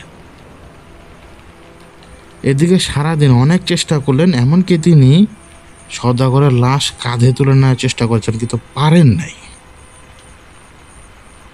দাদা একসময় কান্না করে দিয়েছিলেন যে এটা ওনার সাথে কি হচ্ছে, হঠাৎ মানে কোনো কারণ ছাড়াই এমন কিসের মধ্যে উনি পড়ে গেলেন। আর এই সদাগরের সাথে তো তিনি ব্যবসা করছিলেন, মানে সদাগরের আন্ডারে তিনি চাকরি করতেন, একটা মায়াও ছিল সদাগরের উপরে। ধীরে ধীরে মনের মধ্যে একটা সংকল্প করে নিলেন যে তিনি এখান থেকে বের হবেন, ততক্ষণে সন্ধ্যা হয়ে আসছে, এখানে বেশিক্ষণ থাকতে পারবেন না তিনি, কারণ অন্ধকার ঘনিয়ে আসতে গেলে এই মেঘলা দিনও ধীরে ধীরে কালো হতে থাকে। উনি তো দিন আর রাতের হিসাব দিনের হিসাব তো বুঝতে পারছেন না কখন সকাল বিকাল দুপুর হচ্ছে, কিন্তু অন্ধকার যখন আরও ঘনাচ্ছে উনি বুঝতে পারলেন যে সময় হয়ে গেছে, আর এখানে থাকা যাবে না। তো তিনি সংকল্প করেন যে তিনি যার আমানত তার কাছে তিনি ফেরত দিয়ে দিবেন। তিনি শেষবারের মতো আল্লাহর কাছে মাফ চেয়ে ওই ঘর থেকে বের হয়ে অন্য ঝুপড়ি ঘরের মধ্যে যে অবস্থান করেন। দাদা যখন ওই ঝুপড়ি ঘরের মধ্যে অবস্থান করছিলেন, ধীরে ধীরে ধীরে ধীরে অন্ধকার হচ্ছে। দাদা ঝুপড়ি ঘরের যে দরজাটা, যেটা অন্য একটা ঝুপড়ি দিয়ে ঢাকতে হয়, মানে ওই গেটের মতো যেটা দিয়ে থাকতে হয়, ওই গেটটা হালকা ফাঁক রেখেছিলেন বাইরে আলোটা দেখার জন্য। ধীরে ধীরে ধীরে ধীরে আলো কমে আসতে থাকে, আর দাদা মন শক্ত করে ঝুপড়ি ঘরটা লাগিয়ে দেয় অন্ধকারের মধ্যে, ঠাটা অন্ধকার ভেতরে। এবং এই ঠাটা অন্ধকারের মধ্যে চিন্তা করতে করতে করতে করতে একসময় তিনি ঘুমিয়ে যান। উনি কিন্তু না খাওয়া কয়েকদিন ধরে, সেই গতকালের আগের দিন থেকে তিনি না খাওয়া, শুধুমাত্র প্রথম রাত্রে তারা খাবার খেয়েছেন। কখন উনি ঘুমিয়ে গেছেন ক্ষুধার চাপে ওটা ওনার মনে নেই, কিন্তু ওনার ঘুম ভাঙে ওই জানোয়ারের বিকট শব্দে, এবং সেই জানোয়ার উল্লাস করতে করতে ওই এটা আন্দাজ করতে পারছিল যে ওই ঝুপড়ি ঘরের মধ্যে সে ঢুকে সদাগরের লাশ নিয়ে সেই লাশ যে সে মাটিতে আছাড় মারছে এই শব্দটা তিনি শুনতে পান। এবং দাদা কাঁপছিলেন, প্রত্যেকবার আছাড় মারার সময় দাদা কেঁপে উঠছিলেন ওই শব্দে, কারণ চারপাশে পানি পর্যন্ত তো এদিক ওদিক ছিটকে যাচ্ছিল ওই আছাড়ের শব্দে। এবং যখন ওই জানোয়ারটা বা ওই দেব সে যেই হোক সে যখন দৌড় দিল লাশ নিয়ে সদাগরে, ওই দৌড় দেওয়ার শব্দটা ছিল হাতির চেয়েও বেশি ভারী কোনো কিছুর। দৌড়ে ওই দিক থেকে সে চলে গেছেন। ওই রাত অনেক আতঙ্কে এবং দুঃস্বপ্ন দেখে দেখে কিন্তু দাদার কাটে। এত দুঃস্বপ্ন দাদা দেখেন যেটা কল্পনা করার মতো ছিল না। তিনি দুঃস্বপ্নে দেখতে পান যে সদাগর তার সাথে কথা বলছে যে তুই আমাকে বাঁচালি না, এবং পেছন থেকে এসে কেউ সদাগরের মাথার মধ্যে কামড় দিয়ে সদাগরের মাথা গিলে ফেলেছে, মানে ছিঁড়ে গিলে ফেলেছে, এবং সদাগরের মাথাহীন বডি তার সামনে পড়ে আছে। ওই মেয়ে তার ওই খোলা নাড়ি ভুড়ি নিয়ে সাপের মতো মানে নড়াচড়া করতে করতে সে এগিয়ে আসছে দাদার দিকে। এইরকম অদ্ভুত সব নারকীয় স্বপ্ন সে দেখে সেই রাতে, কারণ তিনি আগে থেকেই তো আতঙ্কিত ছিলেন এবং তিনি ক্ষুধার্ত। এই অবস্থার মধ্যে ধীরে ধীরে সকাল যে হয়, এই প্রথমবার তিনি জেগে থাকা অবস্থা অনুভব করেন যে সকাল হচ্ছে, মানে রাতের আধারটা কেটে মানে সন্ধ্যার মতো যে আলোটা হয় না ভোরবেলা যখন মেঘলা থাকে, তো আলোটা যেহেতু সন্ধ্যার মতোই লাগে, এইরকম আলো উনি অনুভব করলেন। এবং উনি দেখতে পাচ্ছেন ধীরে ধীরে বেড়ার ফাঁকগুলো দিয়ে, পাতাগুলো ফাঁক দিয়ে এরকম আলো দেখা যাচ্ছে।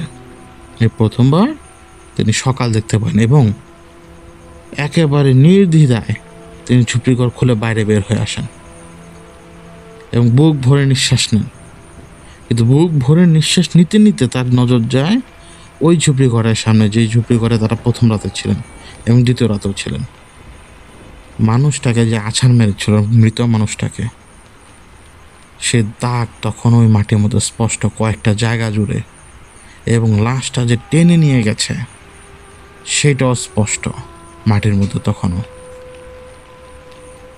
দাদা শুধুমাত্র তাকিয়ে থাকলেন, কিন্তু কি করবেন উনি বুঝতে পারছেন না। ঝুপড়ি ঘরের মধ্যে বসে আছেন পাটোয়ারি দাদা। তিনি চিন্তা করছেন তিনি এখন কি করবেন। একবার তার মনে চায় এখান থেকে দৌড়ে পালাতে, কিন্তু অপর সময় মনে হয় যে এখানে কোনো সমস্যাই নেই। এই জায়গায় যদি কোনো দেব দেবীও থাকে তিনি তাকে হ্যান্ডেল করতে পারবেন। একবার মনে হচ্ছে পালাও, একবার মনে হচ্ছে না কোনো সমস্যা নেই, সব ঠিক আছে। এমন একটা দৌড়ানোর মতো অবস্থা পাটোয়ারি দাদার তখন। এদিকে কিন্তু গত কয়েকদিন ধরে পাটোয়ারি দাদা এক ওয়াক্তেরও নামাজ পড়ার কথা তার মাথাতেই আসেনি। তো যখনই নামাজের কথা তার মনে পড়ল, অজু করার দরকার, তখন সাথে সাথে ওনার মনে পড়লো ইয়া আল্লাহ, আমি তো এক ওয়াক্তেরও নামাজ আদায় করিনি এই সরাইখানায় ঢোকার পর থেকে। তখনই তিনি আবার বের হলেন এবং জমাট পানি খুঁজছিলেন। তিনি যে জায়গায় জমাট পানি, একটু যদি জমাট পানি থাকে তাহলে তিনি অজুটা সারতে পারবেন। এবং তিনি তো শুনেছিলেন বুড়ি মহিলার কাছে যে দিনের বেলা কোনো রকম বিপদ আপদ নেই, কিন্তু যত বিপদ আপদ আছে সব রাতের বেলা। দাদা ওই জায়গাটা, ওই ঝুপড়ি ঘর, যে ঝুপড়ি ঘরে তিনি এবং সদাগর ছিলেন, ওই ঝুপড়ি ঘর পার হয়ে গেছেন। তার কাছে মনেই হয়নি যে মানে এইখানে সদাগর মারা গেছেন। তার নিজের কাছে কেমন জানি লাগছিল, তার নিজের কাছে তার শরীরটা কেমন জানি ঠান্ডা লাগছিল। সারাদিন ঘন ঘন বৃষ্টিতে ভেজার কারণে হয়তো শরীরটা অসুখ হয়ে গেছে এরকম মনে হচ্ছিল তার। কিন্তু সদাগর যে নেই, তার লাশ যে নেই, এরকম কোনো ভ্রুক্ষেপ তার কাছে লাগেইনি। তখন তিনি এটা একসেপ্ট করে নিয়েছিলেন, ফেটটা একসেপ্ট করে নিয়েছিলেন যে এমনটাই হবে। এখন অজুর জন্য যখন তিনি পানি খুঁজছেন, হঠাৎ তিনি দেখতে পেলেন যে একটা কালো বোরখা, কিন্তু বোরখা না, কিন্তু কালো আলখেলা পরা একজন মহিলা, বোঝা যাচ্ছে যে মহিলা, কারণ হাত তিনি দেখতে পেয়েছিলেন, হাত ছেলেদের মতো ছিল না। একজন মহিলা জঙ্গলের মধ্যে কোনো একদিকে একটু দ্রুত এগিয়ে যাচ্ছেন এখন যখন মহিলা দ্রুত এগিয়ে যাচ্ছেন একদিকে, সে মহিলা নোটিস করেননি যে পাটোয়ারি দাদা এই জায়গায় আছেন, এবং পাটোয়ারি দাদারও মাথার মধ্যে সাথে সাথে একটা খেলা ঢুকে। এই মহিলা যদি এই জঙ্গল থেকে বের হওয়ার রাস্তা যায়, তাহলে এই মহিলার পিছু পিছু তো তিনি এই জঙ্গল থেকে বের হতে পারবেন। এবং মহিলা তো মানে দেব বা দেবী বা ওরকম কোনো আশঙ্কা করার মতো কোনো প্রাণীও তো না, তিনি তো মানুষই। এবং সে যেভাবে হেঁটে যাচ্ছে, বোঝা যাচ্ছে যে সে হয়তো রাস্তাটা চিনে এবং এখান থেকে সে বের হয়ে যায় অন্য কোথাও যাবে। তো তিনি ধীরে ধীরে মহিলা পিছু নিতে লাগলেন, এবং মহিলা এত দ্রুত হাঁটছিলেন যেটা উনি ম্যাচ করতে পারছিলেন না পাটোয়ারি দাদা। তো মহিলাকে একসময় দাদা হারিয়ে পর্যন্ত ফেলে, কারণ জঙ্গলের মধ্যে দুই এক জায়গায় পিছলা পেয়ে পড়ে যাচ্ছিলেন তিনি কাদার মধ্যে। এখন হঠাৎ তিনি এই মহিলা পিছনে ঘুরতে ঘুরতে ঘুরতে ঘুরতে নিজেকে হুট করে খুঁজে পেলেন যে মধ্য জঙ্গলের মাঝে তিনি। এখন সরাইখানায় কোথায় এইটা পর্যন্ত উনি বলতে পারবেন না, কোন পথে তিনি এসেছেন সেটাও তিনি বলতে পারবেন না। এখন যেই দিকেই তাকান জঙ্গলটা সেমই লাগে, গাছগুলো সেম, ঝোপঝাড়ও সেম। উনি তো এখন তাক খেয়ে গেলেন। পাটোয়ারি দাদা লা ইলাহা ইল্লাল্লাহ এবার বলা শুরু করলেন মনে মনে। এই এতক্ষণ পরে বা এতগুলো সময় পরে তিনি নামাজের কথা মনে করলেন এবং আল্লাহর কালামের কথা মনে করতে পারলেন, এবং অন্তরে এবার লা ইলাহা ইল্লাল্লাহ বলছেন এবং নিজেকে শান্ত করার চেষ্টা করছেন। অনুভব করতে পারছিলেন যে তার পুরো শরীরটা ঠান্ডা, কেমন যেন একটা ঠান্ডা ঠান্ডা ভাব তার শরীর থেকে বেরোচ্ছে। ওই সময় দূর থেকে মানে প্রসব করা মেয়েরা যেরকম কোতানি দেয়, গ্রামে দেখবেন কেউ কান্নাকাটি করে না, এক ধরনের গোঙানি করে, গোঙানি শব্দ আসে, মানে চেপে রাখে, মানে বাহিরে এটা লজ্জা মনে করে মানুষ, প্রসব বেদনার শব্দটা লুকিয়ে রাখার চেষ্টা করে। এরকম একটা চাপা স্বর বাতাসে ভেসে আসে পাটোয়ারি দাদার কানে, এবং এই হালকা ঝিরঝির বৃষ্টিটার মধ্যেও এই বাতাসে ভেসে আসা স্বরটার পিছনে পাটোয়ারি দাদা ঠিকই হেঁটে যেতে লাগলেন।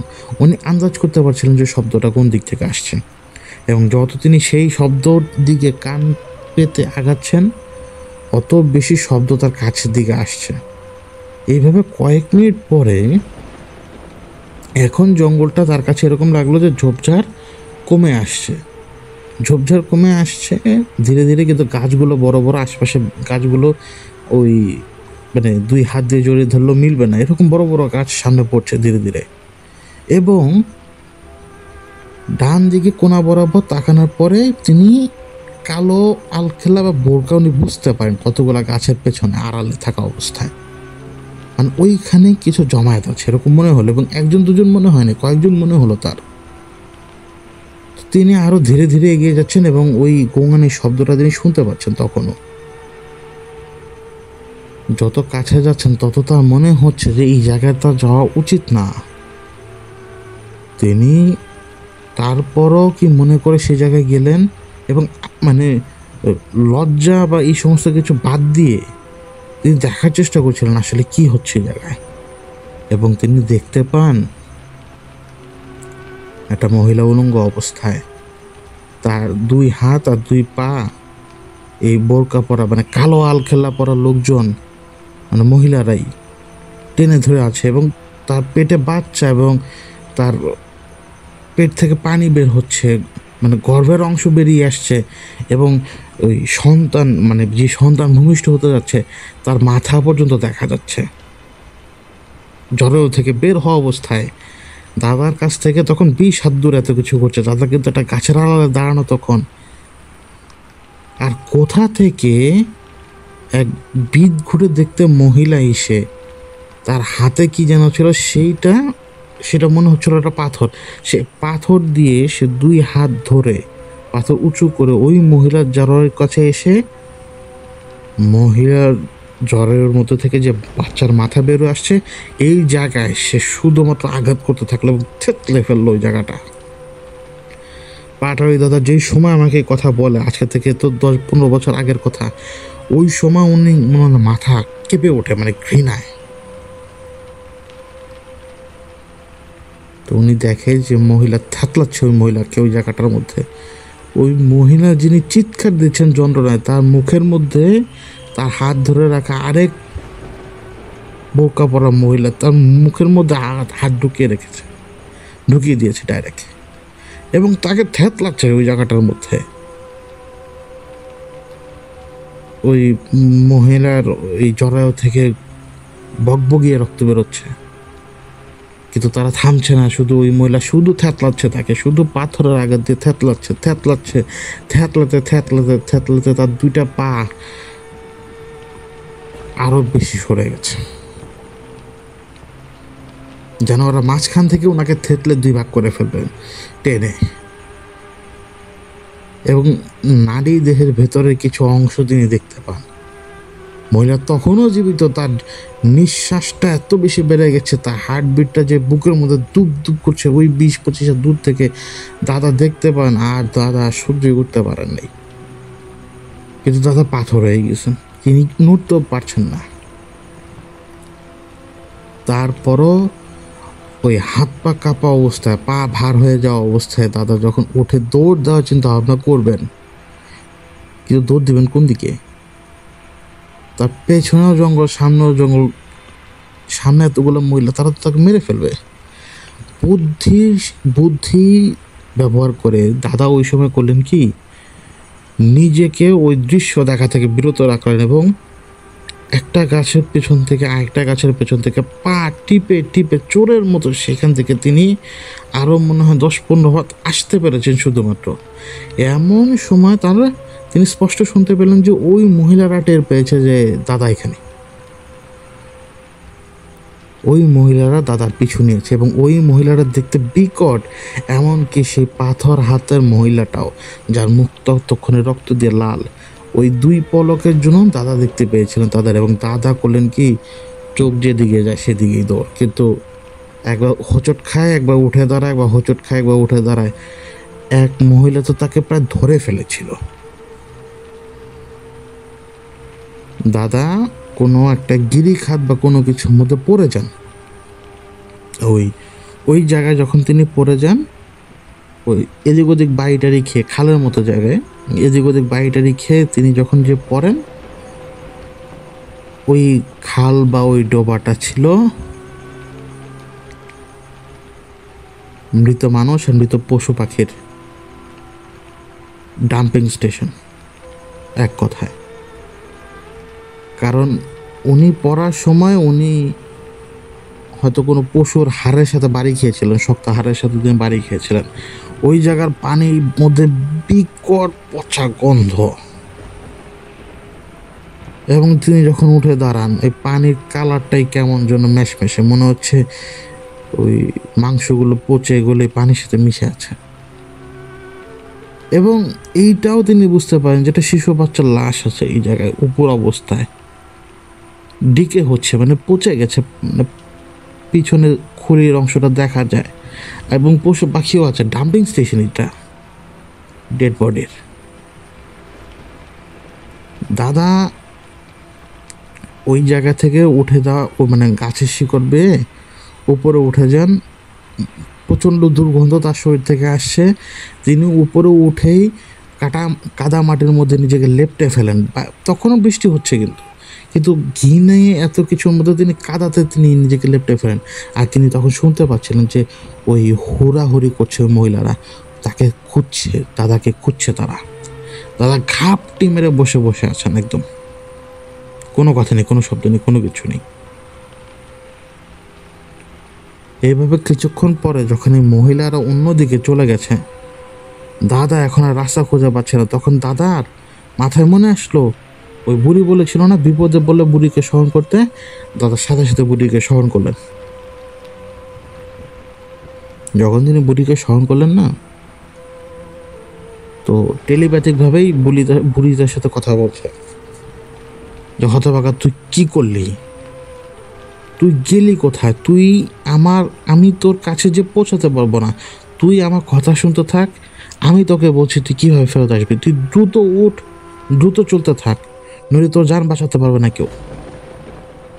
তুই খরাইদের এলাকায় গিয়েছিস, ওটা খরাইদের এলাকা। তো দাদা কিভাবে যেন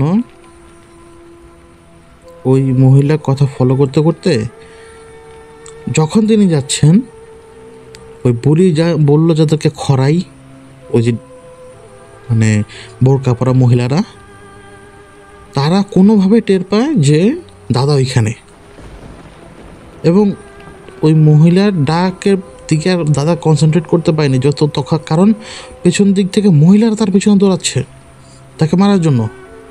এবং এখন মহিলারা দেখতে খুবই বিভৎস, তারা মনে হচ্ছে একটা ড্রাকুলা, মানে এত দেখতে ভয়ঙ্কর, মুখ দিয়ে লালা ঝরছে তাদের, মানে মুখ দিয়ে লালা না, এক রকমের রক্তই এদিক ওদিক বেয়ে বেয়ে পড়ছে।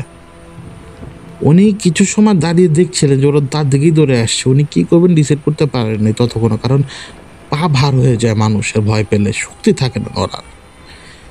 তারপরও লা ইলাহা ইল্লাল্লাহ বলে উনি দিলেন একদিকে দৌড়, এবং লা ইলাহা ইল্লাল্লাহ জোরে জোরে বলছেন, এখন বুড়ির শব্দ তার কানে নেই। লা ইলাহা ইল্লাল্লাহ তিনি যে বলছেন যে চিৎকার করে, সেইটাই তার কানে বাজছে। পেছনে কে দৌড়াচ্ছে ওরা যে কোনো শব্দ করছে সেটা তার কানে আসছে না, তিনি শুধু লা ইলাহা ইল্লাল্লাহ বলতে বলতে শুধু দৌড়াচ্ছেন। দৌড়াতে দৌড়াতে দৌড়াতে দৌড়াতে তিনি নিজেকে খুঁজে পান, যেটা এমন একটা জায়গায়, যে জায়গাটা একটু খোলা, এবং তার সামনে তিনি দেখতে পান যে একটা লোক নামাজ পড়ছে। তো তিনি বাংলা ভাষায় আমরা যেভাবে সাহায্য চাই ওভাবেই সাহায্য যেতে যেতে দৌড়িয়ে যাচ্ছেন তিনি তার দিকে।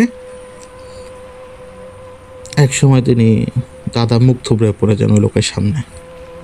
এইটুকু দাদা মনে আছে, ওই লোক দাদা পড়ার সময়ও খেলা ছিল যে ওই লোক ততক্ষণে বৈঠকে বসে হয়তো সালাম ফিরাচ্ছেন। এবার দাদার কিছু মনে নাই। পাটোয়ারি দাদার ভাষা মনে আছে। ওই খরাইরা তো দাদার পিছনে দৌড়াচ্ছিল দাদাকে মারার জন্য, জানে মারার জন্য।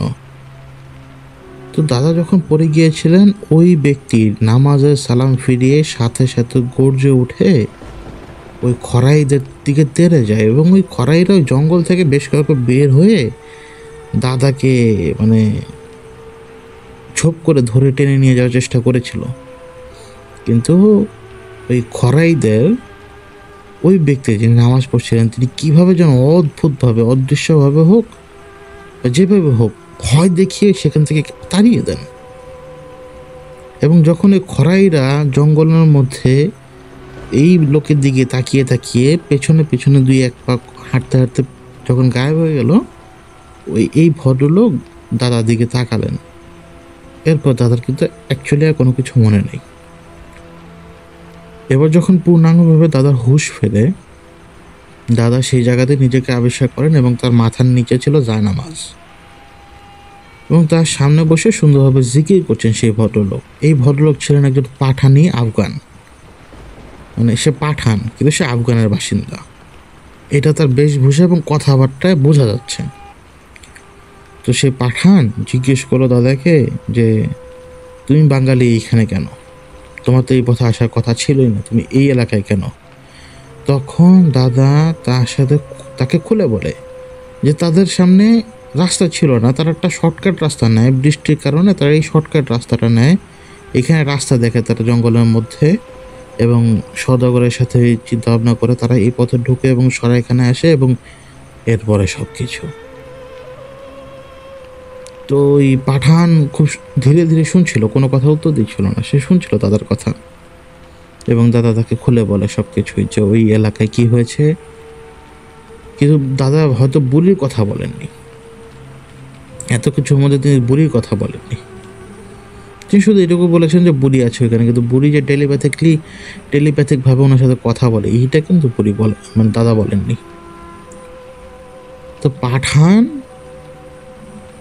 দাদা দেখতে পান যে পাঠান মানে কীভাবে যেন আগুন জ্বালিয়েছে সেইখানে, এবং পাঠান ওই আগুনের উপরে কিছুটা রান্না করছিল। ওই রান্নাটা একটা পাত্রে ঢেলে দাদা দিকে গিয়ে দেয়, ওটার মধ্যে মাংস ছিল, ওটা মাংসের স্যুপের মতো।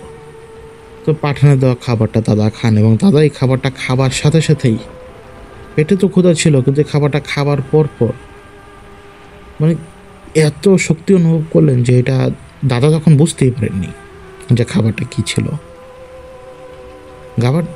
খাবারটা খাওয়ার পরে দাদা শক্তি অনুভব করলেন অনেক, এবার তিনি পাঠানের সাথে উঠে দাঁড়ান এবং পাঠান তাকে বলেন যে চলো ওই সরাইখানায় যাই।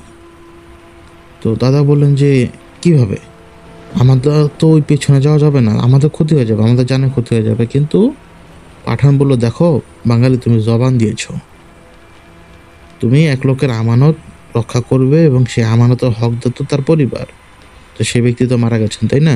তাহলে আমানতের হক আদায় করতে হবে, নইলে জালেমে পরিণত হয়ে যাব। চলো বাঙালি, আমরা সেই রাস্তা খুঁজি, ইনশাল্লাহ পেয়ে যাব। এখন দাদার সাথে যখন ওই পাঠানের সাথে যখন দাদা চলছেন, পাঠান তার সাথে, তিনি পাঠানের মানে ডান দিকে তখন এমন সময় তিনি চেষ্টা করছিলেন যে বুড়ি মানে এক্সাইটেড হয়ে তিনি বুড়ির সাথে কথা বলার চেষ্টা করছিলেন। তো বুড়িকে তিনি যখন স্মরণ করছিলেন তখন বুড়ি তাকে বলল যে তোকে আমি নিয়ে আসবো, তুই শুধু আমার শব্দ, আমার কথাকে অনুসরণ করতে থাক, তুই আমার কথা অনুসরণ করে চলতে থাক, আমি তোকে যদি ডানে চলতে বলে ডানে চলবি, বামে চলতে বলে বামে চলবি। তো এইভাবেই ডানে বামে বা সোজা এরকম ইনস্ট্রাকশন একটু পর পর পাচ্ছিলেন দাদা। এবং প্রায় ঘণ্টাখানেক হেঁটে ওই সরাইখানার সামনে দিয়ে তারা উপস্থিত হন। ওই সরাইখানাটা পাঠান বাইরের দিক থেকে ভালো করে তাকিয়ে দেখে চারপাশ। এবার পাঠান সাথে থাকাতে এবং অন্তরের মধ্যে একটা শান্তি বিরাজ করায় সাহসের সাথে ওই দিকে তাকালেন যে দিকে ওই মেয়ের লাশটা গাছের ডালে ঝোলানো ছিল, স্পাইন ভাঙা থাকা অবস্থায়। তো সেখানে কোনো লাশ এবার পাঠাই দাদা দেখতে পারেননি। তো তিনি ভিতরে প্রবেশ করেন এবং পাঠানকে দেখান যে এই জায়গাতে তার সদাগরকে আছাড় মেরেছে এবং এখান দিয়ে টেনে নিয়ে গেছে। পাঠানও খুব ধীরে সুস্থে চারপাশ সব কিছু দেখছিল এবং অবজার্ভ করছিল, এবং ওই ঝুপড়ি ঘরটা ভালো মতো দেখে পাঠান। যখন পাঠান ওই ঝুপড়ি ঘরটা দেখছে তখন ওই বুড়ি একটা ঝুপড়ি ঘরের পেছন থেকে বের হয়ে দাদার সামনে আসে। তো দাদা তাকে বলে যে উনাকে আমি সাথে করে নিয়ে এসছি। বুড়ি শুধু হাত দিয়ে ওই ঝুপড়ি ঘরের ইশারা করে, যে ঝুপড়ি ঘরের মধ্যে দাদা পর এই যে আজ রাতে ছিল, যে গেল রাতে যে ছিল, ইশারা করে যে ওই ঘরে যে ঢুকতে। তখন দাদা ওই পাঠানকে বলেন যে আসেন, আমাদেরকে ঘরে ঢুকতে বলছে, সন্ধ্যা হয়ে এসেছে হয়তো, কারণ সন্ধ্যা হলে তো আমি আপনাকে বলেছি এখানে দেব আসে বা যেই আসে, আমি নাকি তার নজর আছে, সে আমাকে এখন মেরে ফেলবে নইলে। তো পাঠান দাদার সাথে ওই ঝুপড়ি ঘরে ঢোকার সময় যখন এই কথা দাদা বলছিল পাঠানকে, তখন পাঠান বলেছিল, বান্দা আপনি ভয় পাবেন না, কোনো কিছুই হবে না, চলুন। তো তারা দুজন ভেতরে ঢুকে বসে থাকেন। তখনও দিনে আলো ছিল কিন্তু অন্ধকার নামা শুরু হচ্ছে, কারণ ধীরে ধীরে ডার্কনেস বাড়া শুরু হচ্ছে, পুরোপুরি আলো তখনও গায়েব হয়নি।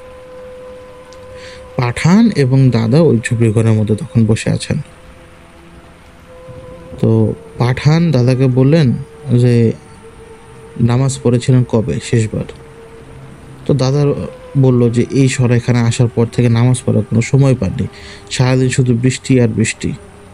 তখন পাঠান বলল, ওই এখন তো কোনো বৃষ্টি হচ্ছে না বাঙালি। তো দাদা তখন হুঁশ আসলো। দাদা খেয়াল করলো এই সরাইখানায় আসার পথে এবং সরাইখানার ভিতর ঢোকার পর থেকে মানে কোনো বৃষ্টি নেই, মেঘলা আছে কিন্তু কোনো বৃষ্টি নেই। এবং আলো ভালো করে খেয়াল করলো দাদা যে পাঠানের সাথে ওই যে খোলা জায়গা থেকে যখন তারা হাঁটতে শুরু করেছে তখন থেকে এক ফোঁটা পানিই পড়েনি তার গায়ে আর বৃষ্টির।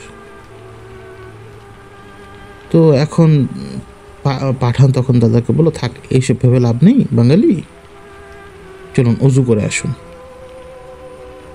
তো বললো যে এখানে পানি তো নেই। তখন অদ্ভুতভাবে পাঠান তার সাথে যে ঝোলার মতো ছিল অনেক বড় বড়, এই ঝোলা থেকে চামড়ার একটা পানির ব্যাগ বের করে দেয় এবং বলে যে আপনি এই পানিটা দিয়ে উজু করে আসবেন এবং পানি খুব কম খরচ করবেন।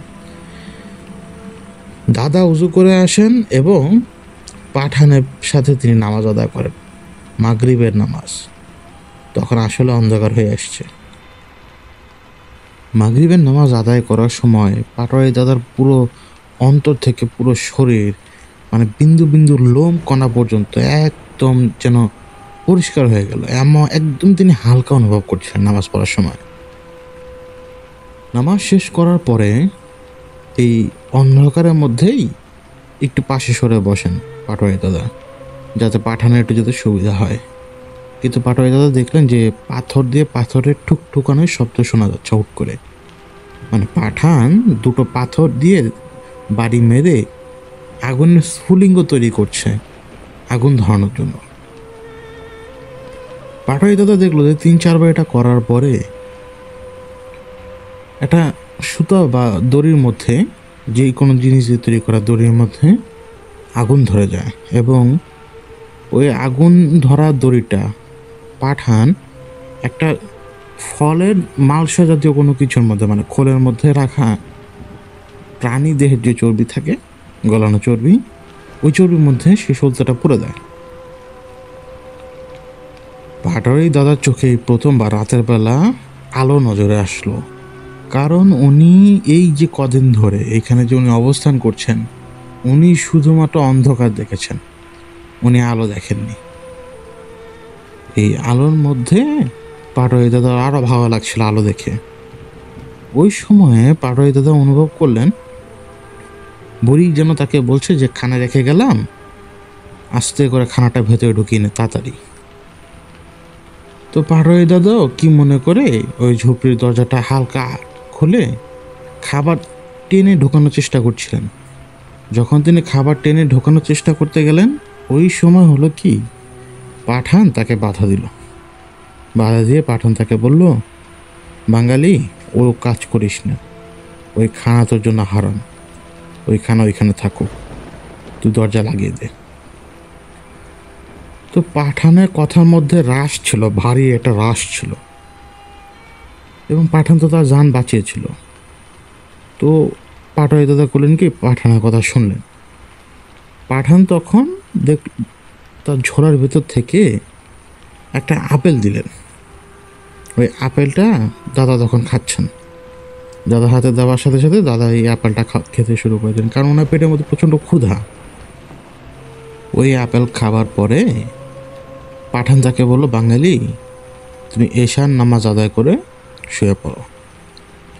তো পাঠানের কথা শুনে ওই খাবারটা খাবারের পরে পাটোয়ারি দাদা নামাজ আদায় করে তিনি শুয়ে আছেন। তার কানে এটাই আসছে, পাঠান জিকির করছে, ধীরে ধীরে খুব সুন্দরভাবে জিকির করছে পাঠান। ওনার প্রায় চোখ লেগে আসছে। এমন সময় পাঠান মানে কিছু একটা বললো, মানে পাঠান হয়তো একটা অভিশাপ দিল, খবিস বলে বা কোনো কিছু বলে কোনো কিছু অভিশাপ দিল। পাটোয়ারি দাদা উঠে গেলেন। উঠে তিনি তাকিয়ে দেখছেন যে পাঠান যে জায়গায় বসেছিল ওই জায়গাতে তরল রক্ত, একেবারে লিকুইড রক্ত, লাল টকটকা রক্ত। এবং পাঠান বিরক্ত হয়ে তার হাত দেখাচ্ছে পাটোয়ারি দাদাকে, যে বলছে যে তার মতো করে সে বলছে যে মানে তার হাতে তার শরীরে বদ জিনিস লাগিয়ে দেওয়া হয়েছে। তো তখন পাটোয়ারি দাদার কানে, যখন পাঠানি ওই সমস্ত কথা বলছে, ওই সময় পাটোয়ারি দাদার কানে আসে ওই জঙ্গলের মধ্যে ওই ভারী জিনিস যে হাঁটছে সে দূরে, তার আগমনের বার্তাটা মানে পাটোয়ারি দাদা অনুভব করে। তো পাটোয়ারি দাদা তখন তাকে চুপ করার ইশারা দেয় পাঠানকে, যে পাঠান চুপ করো, নাহলে বিপদ আছে। পাঠান তখন দাদার কথা চুপ হয়ে যায় এবং সে হয়তো তার মতো কোনো কিছু বোঝার পর সে ওই ঝোলা থেকে, যে ঝোলার মধ্যে পানি ছিল, ওই অল্প একটু পানিতে উজু করতে বলেছিল, ওই পানিটা পাঠান ওই পানি দিয়ে নিজের হাতটা পরিষ্কার করে নেয় এবং যে জায়গায় রক্ত ছিল ওই জায়গায় পানিটা ঢেলে মানে সাফ করে দেয় এবং দাদাকে বলে, তুমি ঘুমাও বাঙালি। কখন এটা পাটোয়ারি দাদা বলতে পারবে না, কিন্তু উনি শুধু এটা অনুভব করেছে যে কেউ ওনাকে টেনে বাইরে নিয়ে এসছে। এখন যখন তাকে টেনে বাইরে নিয়ে এসছে এবং এই কাঁচা ঘুম থেকে যখন তিনি জেগে উঠেছেন, তখন তিনি দেখতে পাচ্ছেন তার চারপাশে আগুন। যতগুলো ঝুপড়ি ঘর ছিল সবগুলো ঝুপড়ি ঘরে আগুন লাগিয়ে দিয়েছে কেউ। সবগুলো ঝুপড়ি ঘর দাউ দাউ করে জ্বলছে এবং ওই যে বনের মধ্যে তারা এই সরাইখানা যতগুলো ঘর আছে, সরাইখানার যে সীমানা আছে, সীমানার বাইরে চারপাশে শো শো বাতাস বইছে, তুফানের বাতাস। তো দাদা হতচকিত হয়ে আছে। পাটোয়ারি দাদা কি হচ্ছে না হচ্ছে বুঝে উঠতে পারছেন না। পাঠান সেখানে দাঁড়ানো এবং পাঠান কেমন যেন মার মুখে একটা ভঙ্গিতে দাঁড়িয়ে আছে। তো পাঠান তখন পাটোয়ারি দাদাকে বলল যে আজকে বাঙালি তোমাকে সাহসের পরীক্ষা দিতে হবে। তুমি আজ এমন কাজের জন্য এইখানে এখন উপস্থিত আছো যে কাজটা অন্য কোনো মানুষের দ্বারা সম্ভব না। ওই কথা যখন পাঠান বলছে ততক্ষণে দাদা দেখে যে ওই বুড়িটা, পুজো বুড়িটা, সে মানে হেঁটে আসছে ঠিকই, কিন্তু কেমন জানি রাগ খুব তার মধ্যে। এবং সে বাঙালি মানে আমার পাটোয়ারি দাদাকে বলছে যে বাঙালি এটা কি করলি তুই, এটা কি করলি তুই, আমার ক্ষতিটা কেন করলি বাঙালি। তো পাটোয়ারি দাদা উঠে বলছে যে আমি তো কিচ্ছু জানি না। তখন পাটোয়ারি দাদাকে জিজ্ঞেস করলো, বাঙালি তুমি কার সাথে কথা বলছো? তো পাটোয়ারি দাদা বুড়িকে দেখালো। পাঠান বলছে যে মানে বুড়ি কোথায়? তখন পাটোয়ারি দাদা বললো যে এই যে এখানে বুড়ি। পাঠান তখন পাটোয়ারি দাদা দুই ঘাড়ে হাত রাখে এবং দুই কানে ওই হাত থেকে ধীরে ধীরে তার কান পর্যন্ত নিয়ে আসে এবং তাকে বলে যে বাঙালি তুমি আমার সাথে বলো। তারপরে তিনি পাঠান যে কথাগুলো বলল সূরার আয়াত, আমার স্পষ্ট মনে নেই এখন, সেই আয়াতগুলো তিনি তখন পড়ছেন। এবং যখন পাটোয়ারি দাদা পাঠানের মুখ থেকে আয়াত শুনছেন ওই সময়ে তার চারপাশ থেকে বিকট চিৎকারের শব্দ আসতে লাগলো। এমনকি বুড়িরও চিৎকারের শব্দ তিনি শুনতে পাচ্ছেন। বুড়ি যেন পুরো পাগল হয়ে গেছে এবং সে পাগলের মতো সে চিৎকার করছে। এগুলো আর চোখে যতটুকু দেখা যায় ততটুকু, চারপাশে দাও দাও করে আগুন জ্বলছে। কিন্তু এক সময় পাটোয়ারি দাদাকে পাঠান ছেড়ে দিলেন। পাঠান যখন পাটোয়ারি দাদাকে ছেড়ে দিলেন, পাটোয়ারি দাদা দেখলেন আগুন জ্বলছে ঠিকই, কিন্তু কোনো বুড়ি নেই, কোনো কিচ্ছু নেই, সব একেবারে হাওয়ায় গায়েব হয়ে গেছে। আমার পাটোয়ারি দাদা তখন হতভম্ব, সে চিন্তা করছে যে হলোটা কি। ওই সময় পাঠান তাকে বলছে যে বাঙালি তুমি এতক্ষণ পর্যন্ত যাকে দেখেছো এই সমস্ত কিছু কলকাঠি কেবল সেই নেড়েছে। এখানে আশেপাশে কোনো দেবের বিচরণ নেই, এখানে আশেপাশে কোনো দানবের বিচরণ নেই। এই জঙ্গলে সে তুমি যাকে দেখেছ এই মায়াবী জিন সেই জঙ্গলে মানুষকে টেনে নিয়ে আসে, মানুষের সামনে সে প্রকৃতি বিরূপ একটা রূপ দেখায় এবং তাদেরকে যে খানাটা দেয় না, যে খানাটা তুমি খেয়েছ, এই খানা খাইয়ে তাদের অন্তরের মধ্যে বিষ ঢুকিয়ে দেয়, তাদের অন্তরের মধ্যে জাদু ঢুকিয়ে দেয়। তখন তাদের এখান থেকে যেতে মনে চায় একবার, তাদের স্বীয় শক্তি বলে যে আমি এখান থেকে চলে যাব, কিন্তু ওই জাদুর বলে তখন তাদের এখান থেকে যেতে মনে চায় না। তোমার সদাগরকে কিন্তু এই হত্যা করেছে। যে মেয়ের লাশ তুমি ঝুলে থাকতে দেখেছ বাঙালি, ওই মেয়েকেও এই খুন করেছে, কিন্তু কোনো বিশেষ কারণে তোমাকে সে এখন পর্যন্ত কিছু করতে পারেনি বাঙালি। তোমাকে তাই সে ঘন ঘন জাদু করার চেষ্টা করেছে বাঙালি, কিন্তু খোদার রহম আছে তোমার উপরে বাঙালি, এই জন্য সে তোমার কোনো কিছু করতে পারেনি।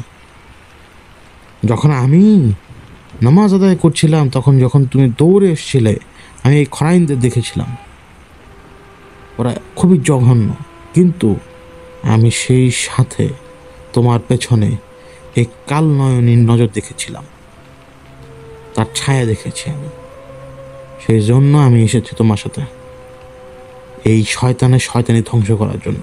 কিন্তু তুমি আসার পথে আমাকে সব কিছু জানিয়েছ। তখন আমার জন্য ফরজ হয়ে গিয়েছে এই সরাইখানার জিনকে এই জায়গায় কতল করে এই জায়গার উপর থেকে সমস্ত বালা মুসিবত পরিষ্কার করতে হবে। বাঙালি তোমার সওদাগরের দাফন প্রয়োজন সেই লাশের, যে লাশকে তুমি দেখেছিল গাছের ডালে ঝুলে থাকতে।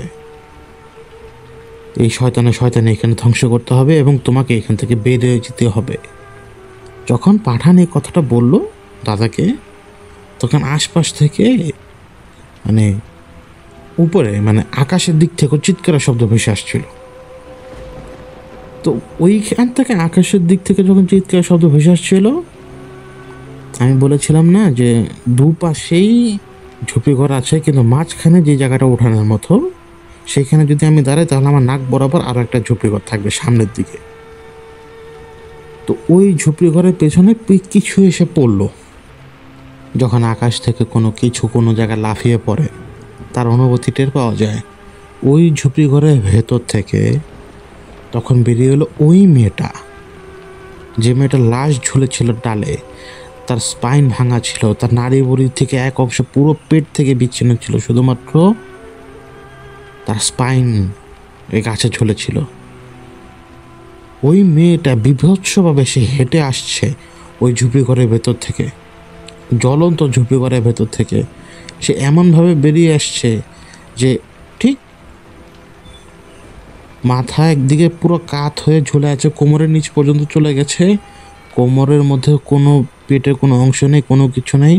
শিরদাঁড়াটা দেখা যাচ্ছে, শিরদাঁড়ার সাথে দুই একটা মাংসখণ্ড লেগে আছে। সে বিশ্রী একটা হাসি দিয়ে এগিয়ে আসছে পাটোয়ারি দাদার দিকে। তো পাটোয়ারি দাদা এটা দেখে তো ভয়ে পাঠানের পিছনে লুকিয়ে গেছেন, কিন্তু পাঠান সাথে সাথে তাকে ধাক্কা দিয়ে সামনে নিয়ে আসে।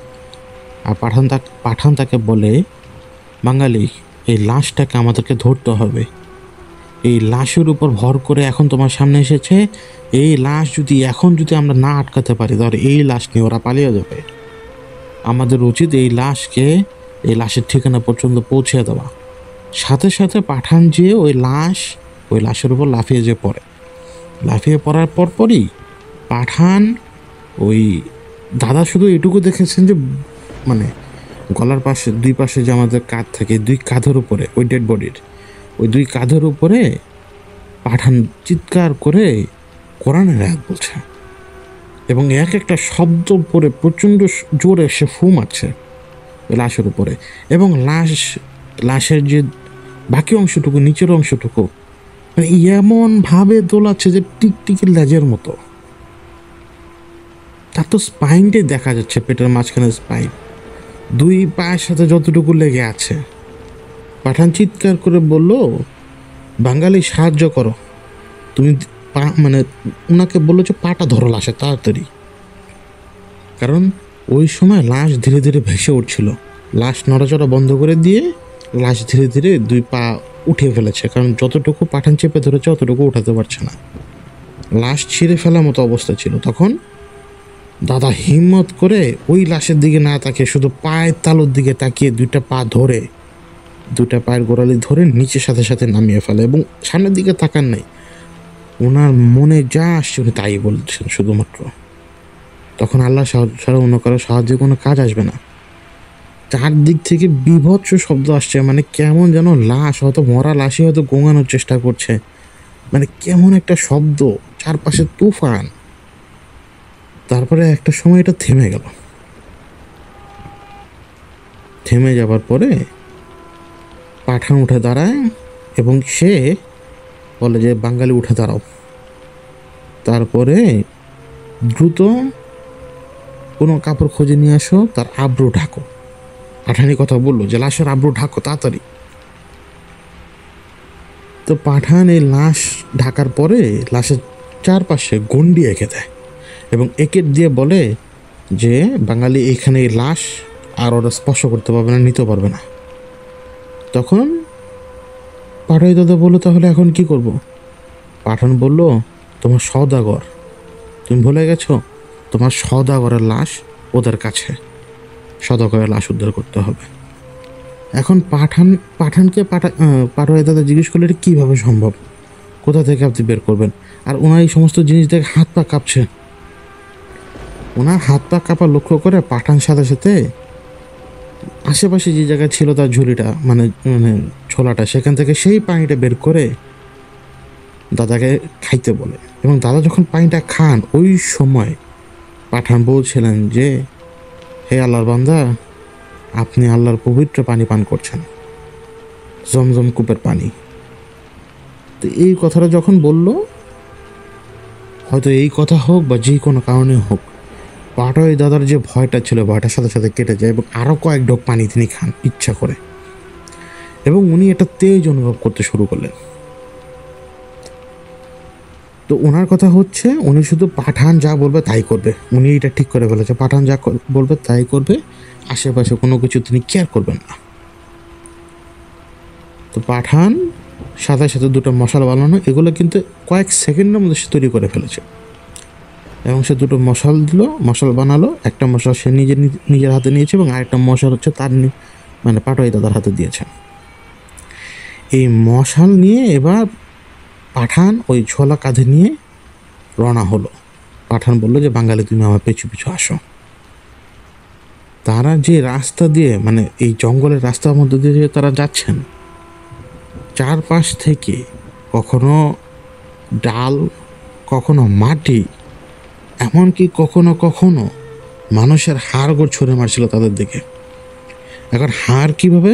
কারণ একবার যখন পাঠানের সামনে কোনো কিছু পড়েছিল, মশালার আগুনে দাদা সেটা দেখতে পেয়েছিল যে সেটা একটা হাড়, এবং সেটা পায়ের হাড়।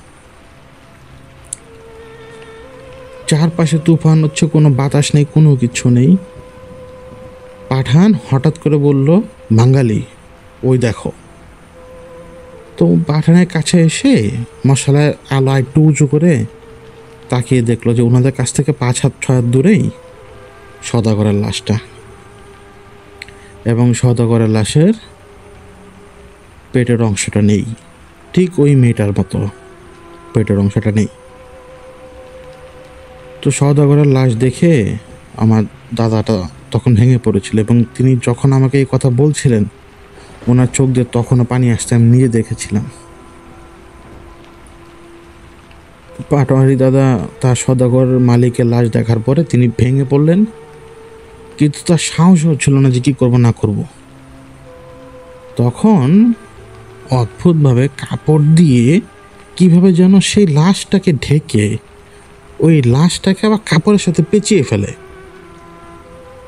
সে পাঠান। লাশ পেঁচানোর পরে পাটওয়ারি দাদের দিকে তাকিয়ে বলে যে, লাশের পায়ের অংশটা ধরো। সে পাঠান এমনভাবে লাশ পেঁচিয়ে ফেলেছে কাপড় দিয়ে, মানে শুধু কাপড় ধরলেই হবে, পায়ের অংশে কাপড় ধরলেই হবে। তো দাদা কাঁপতে কাঁপতে 2 হাত দিয়ে ধরার চেষ্টা করলেন, কিন্তু পারলেন না। পাঠান যখন তাকে আরেকটু সাহস দিল, তখন তিনি 1 হাত দিয়ে যখন টান দিয়ে ধরলেন, সহজেই এটা তিনি ক্যারি করতে পারলেন।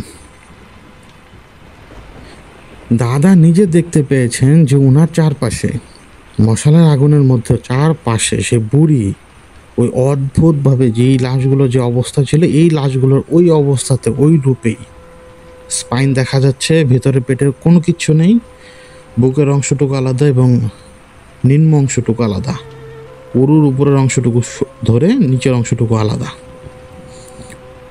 বিভিন্নভাবে এইভাবে হাঁটছে, তাদের আশপাশে ভেঙচি কাটছে, মানে দৌড়ে এসে কামড় দেওয়ার চেষ্টা করছে এরকম। পাঠানের সাথে চলতে চলতে চলতে চলতে কোথায় যেন আসলেন তারা, এবং এই খোলা জায়গাটার মধ্যে পাঠান ওই সওদাগরের লাশ রাখলেন এবং দাদাকে নিয়ে তিনি আবারও সরাইখানাতে রিটার্ন যান। ততক্ষণে সব কিছু পুড়ে অর্ধেক ছাই হয়ে গেছে। ওই মেয়ের লাশটাও ঠিক ওইভাবে পাঠান কীভাবে যেন কাপড়ের সাথে, এত কাপড় কীভাবে বেরোচ্ছে এটা কিন্তু তখনও দাদা জানতো না। কাপড়ের সাথে এমনভাবে পেঁচিয়ে ফেললো যাতে ওই কাপড়ে শুধু ধরলেই হবে, পায়ের অংশের কাপড়টুকু ধরলেই হবে, লাশ ওই কাপড়ের মধ্যে চলে গেছে। ওই লাশ দাদা এবং পাঠান ক্যারি করে সওদাগরের লাশের কাছে যান, এবং 2টা লাশ একসাথে রাখার পরে চারপাশে আরও কয়েকটা মশাল কীভাবে যেন ওই পাঠান ধরিয়ে ফেলে। পাঠান তারপরে বলে যে, বাঙালি তুমি দাঁড়িয়ে শুধু অমুক সূরাটা পড়তে থাকো, সেটা হচ্ছে সূরা ইখলাস, এবং তুমি যত জোরে পারো তত জোরে পড়তে থাকো। পাঠান কবর খুঁড়তে শুরু করে দিয়েছে এবং দাদা জোরে জোরে সূরা ইখলাস পড়ছেন। পাটোয়ারি দাদা দিচ্ছিলেন ধৈর্যের পরিচয়। তিনি যখন সূরা ইখলাস পড়ছেন তখন পাঠান তো কবর খুঁড়ছে, কিন্তু পাটোয়ারি দাদার নজর বারবার যে পড়ছে মানে কাপড় দিয়ে মোড়ানো দুটো লাশের দিকে। ওনার কাছে মনে হচ্ছে যে লাশগুলো ওই কাপড়ের ভেতর থেকে ওনাকে দেখছে। এবং চারপাশে তো মশাল লাগানো ছিল কয়েকটা, কিন্তু এই মশালের আলোতেই তিনি দেখতে পান যে মানে এই মশালের থেকে কিছু দূরত্বে আগুন যে জায়গাটায় শেষ হয়ে যাচ্ছে, আগুনের ছায়াটা যে আগুনের আলো যতটুকু যাচ্ছে, তারপরেই অসংখ্য বোরকা পরা মহিলা, এবং এরা দেখতে ভয়ঙ্কর বিভৎস। কারোর এক চোখ আছে, কারোর দুই চোখও নেই, কারোর নাক আছে তো কারোর মুখ নেই, কারোর মুখ দিয়ে বিশাল বড় মানে থুতনি থেকেও নিচে নামার জিভ আছে। ভয়ঙ্কর সব রূপ তাদের দেখতে পাচ্ছিলেন দাদা। এক সময় হলো কি, দাদার মনে হলো যে দাদার পায়ের নিচে মানে পায়ের ফাঁক দিয়ে একটা হাত এসেছে, মানে ভয়ঙ্কর দেখতে একটা হাত। তো দাদা সূরা পড়া থামিয়ে নিচের দিকে তাকালো। যখনই দাদা সূরা পড়া থামিয়ে নিচের দিকে তাকিয়েছে ভয়ে, সাথে সাথে দুটো লাশ ওই কাপড়ে মোড়ানো অবস্থায় ঝাঁপিয়ে পড়ে দাদার উপরে। দাদা শুধু মাথা উঠাতে উঠাতে দেখতে পান যে দুটো লাশ মানে খাড়া হয়ে সোজা তার উপরে পড়ে গেছেন, এবং তিনি ওই দুটো লাশের নিচে চাপা পড়ে যান। সেই সাথে অদ্ভুতভাবে পাঠানকে কে জানি টেনে হিঁচড়ে জঙ্গলের ভিতর নিয়ে যায়, এবং জঙ্গলের মধ্যে তুমুল শব্দ হচ্ছে, ঘের ঘের শব্দ হচ্ছে, মারামারি শব্দ হচ্ছে। কখনো পাঠান চিৎকার করে আল্লাহর নাম বলছে, কিন্তু দাদা তো তখন লাশের নিচে চাপা, এবং তিনি বিকট গন্ধটাও পাচ্ছেন লাশের। ভয়ে আতঙ্কে সেখান থেকে বের হওয়ার জন্য তিনি চিৎকার করছেন, কিন্তু তিনি বেরও হতে পারছিলেন না লাশের চাপা ভারী লাশের কারণে। এবং তিনি বের হতে গিয়েও দেখলেন যে তিনি দুই লাশের যে পেটের অংশ ছিল না, মানে হাড়ের কারণে তিনি আটকা পড়ে গেছেন। কি এক বিভৎস একটা অবস্থা দাদার তখন। দাদা মানে নিজের জোর খাটিয়ে যখন বের হতে যাচ্ছিলেন, তখন দাদার ডান দিকের যে ঘাড়ের পেছনে অংশটা, ওইখানে মানুষেরই দেহের হাড় এমনভাবে লেগে যায় যে কেটে অনেকখানি জায়গা ফাঁক হয়ে যায়, এত গভীরভাবে কাটে মানুষেরই শিরদাঁড়া হাড়ের আঘাতে। যখন দাদা জোর করে বের হওয়ার চেষ্টা করছেন, দাদা বের হলেন, দাদা বের হতে হতে আবার সাথে সাথে সোজা যেয়ে কবরের মতো পড়ে গেছেন। অল্প একটু খোঁড়া বাকি ছিল এক হিসাবে, যে কবরটা পাঠান করে ফেলেছিল। তিনি হোঁচট খেয়ে কিন্তু আবার কবর পড়ে যান। তিনি যখন কবরের মধ্যে পড়ে যান, সাথে সাথেই ওনার উপরে কে যিনি মাটি ফেলতে শুরু করে দেয়। দাদা উঠে দাঁড়ান, ওই মাটি তার নাকে মুখে চোখে লেগে গেছে। দাদা শুধু দেখতে পান যে তার চারপাশে ওই কুজো বুড়ির মতো দেখতে ভয়ঙ্কর বুড়িরা গিজ গিজ করছে, এবং তারা জিহ্বা দিয়ে শিকার যেভাবে চাটার চেষ্টা করে না, এইভাবে মানে এত অস্থির হয়ে গেছে তারা দাদাকে খাওয়ার জন্য যে বাতাসের মধ্যে তারা জিহ্বা নাড়াচ্ছে, চাটছে। দাদা এইটুকু মনে আছে যে জঙ্গল থেকে একটা বাঘ এসে লাফ দিয়ে পড়ে তাদের উপরে, এবং কয়েকটা বুড়িকে ওই বাঘ মানে সোজা ঘাড় মোটকে ফেলে, ঘাড়ের উপরে এসে কামড় দিয়ে ঘাড় মোটকে ফেলে, এবং বাকি বুড়িদের দাদা দৌড়ে যেতে দেখেছেন। এই এত কিছু চাপ সইতে না পেরে ওই যে কবরটা অল্প একটু করা বাকি ছিল, ওই কবর উপর আবারও পাটোয়ারি দাদা জ্ঞান হারিয়ে পড়ে যান। পাটোয়ারি দাদার পরে যখন জ্ঞান ফিরে, পাঠানের দাকেই ফিরে। পাঠান তার চেহারার মধ্যে পানি ছিটাচ্ছিলেন। তো যখন দাদার হুঁশ আসে, তখন পাঠান বলে, তো বাঙালি হোশ আ গয়া তোমারা, ওঠো, মানে ওঠো। তো দাদাকে সে যখন তুলে, তখন দাদা আবিষ্কার করে যে সে কবরের মধ্যে নেই। কিন্তু দাদা আর কোনো কিছু বলতেও পারছিলেন না তখন। তিনি মানে কি হচ্ছে না হচ্ছে এইটা আর সহ্য করতে পারছেন না।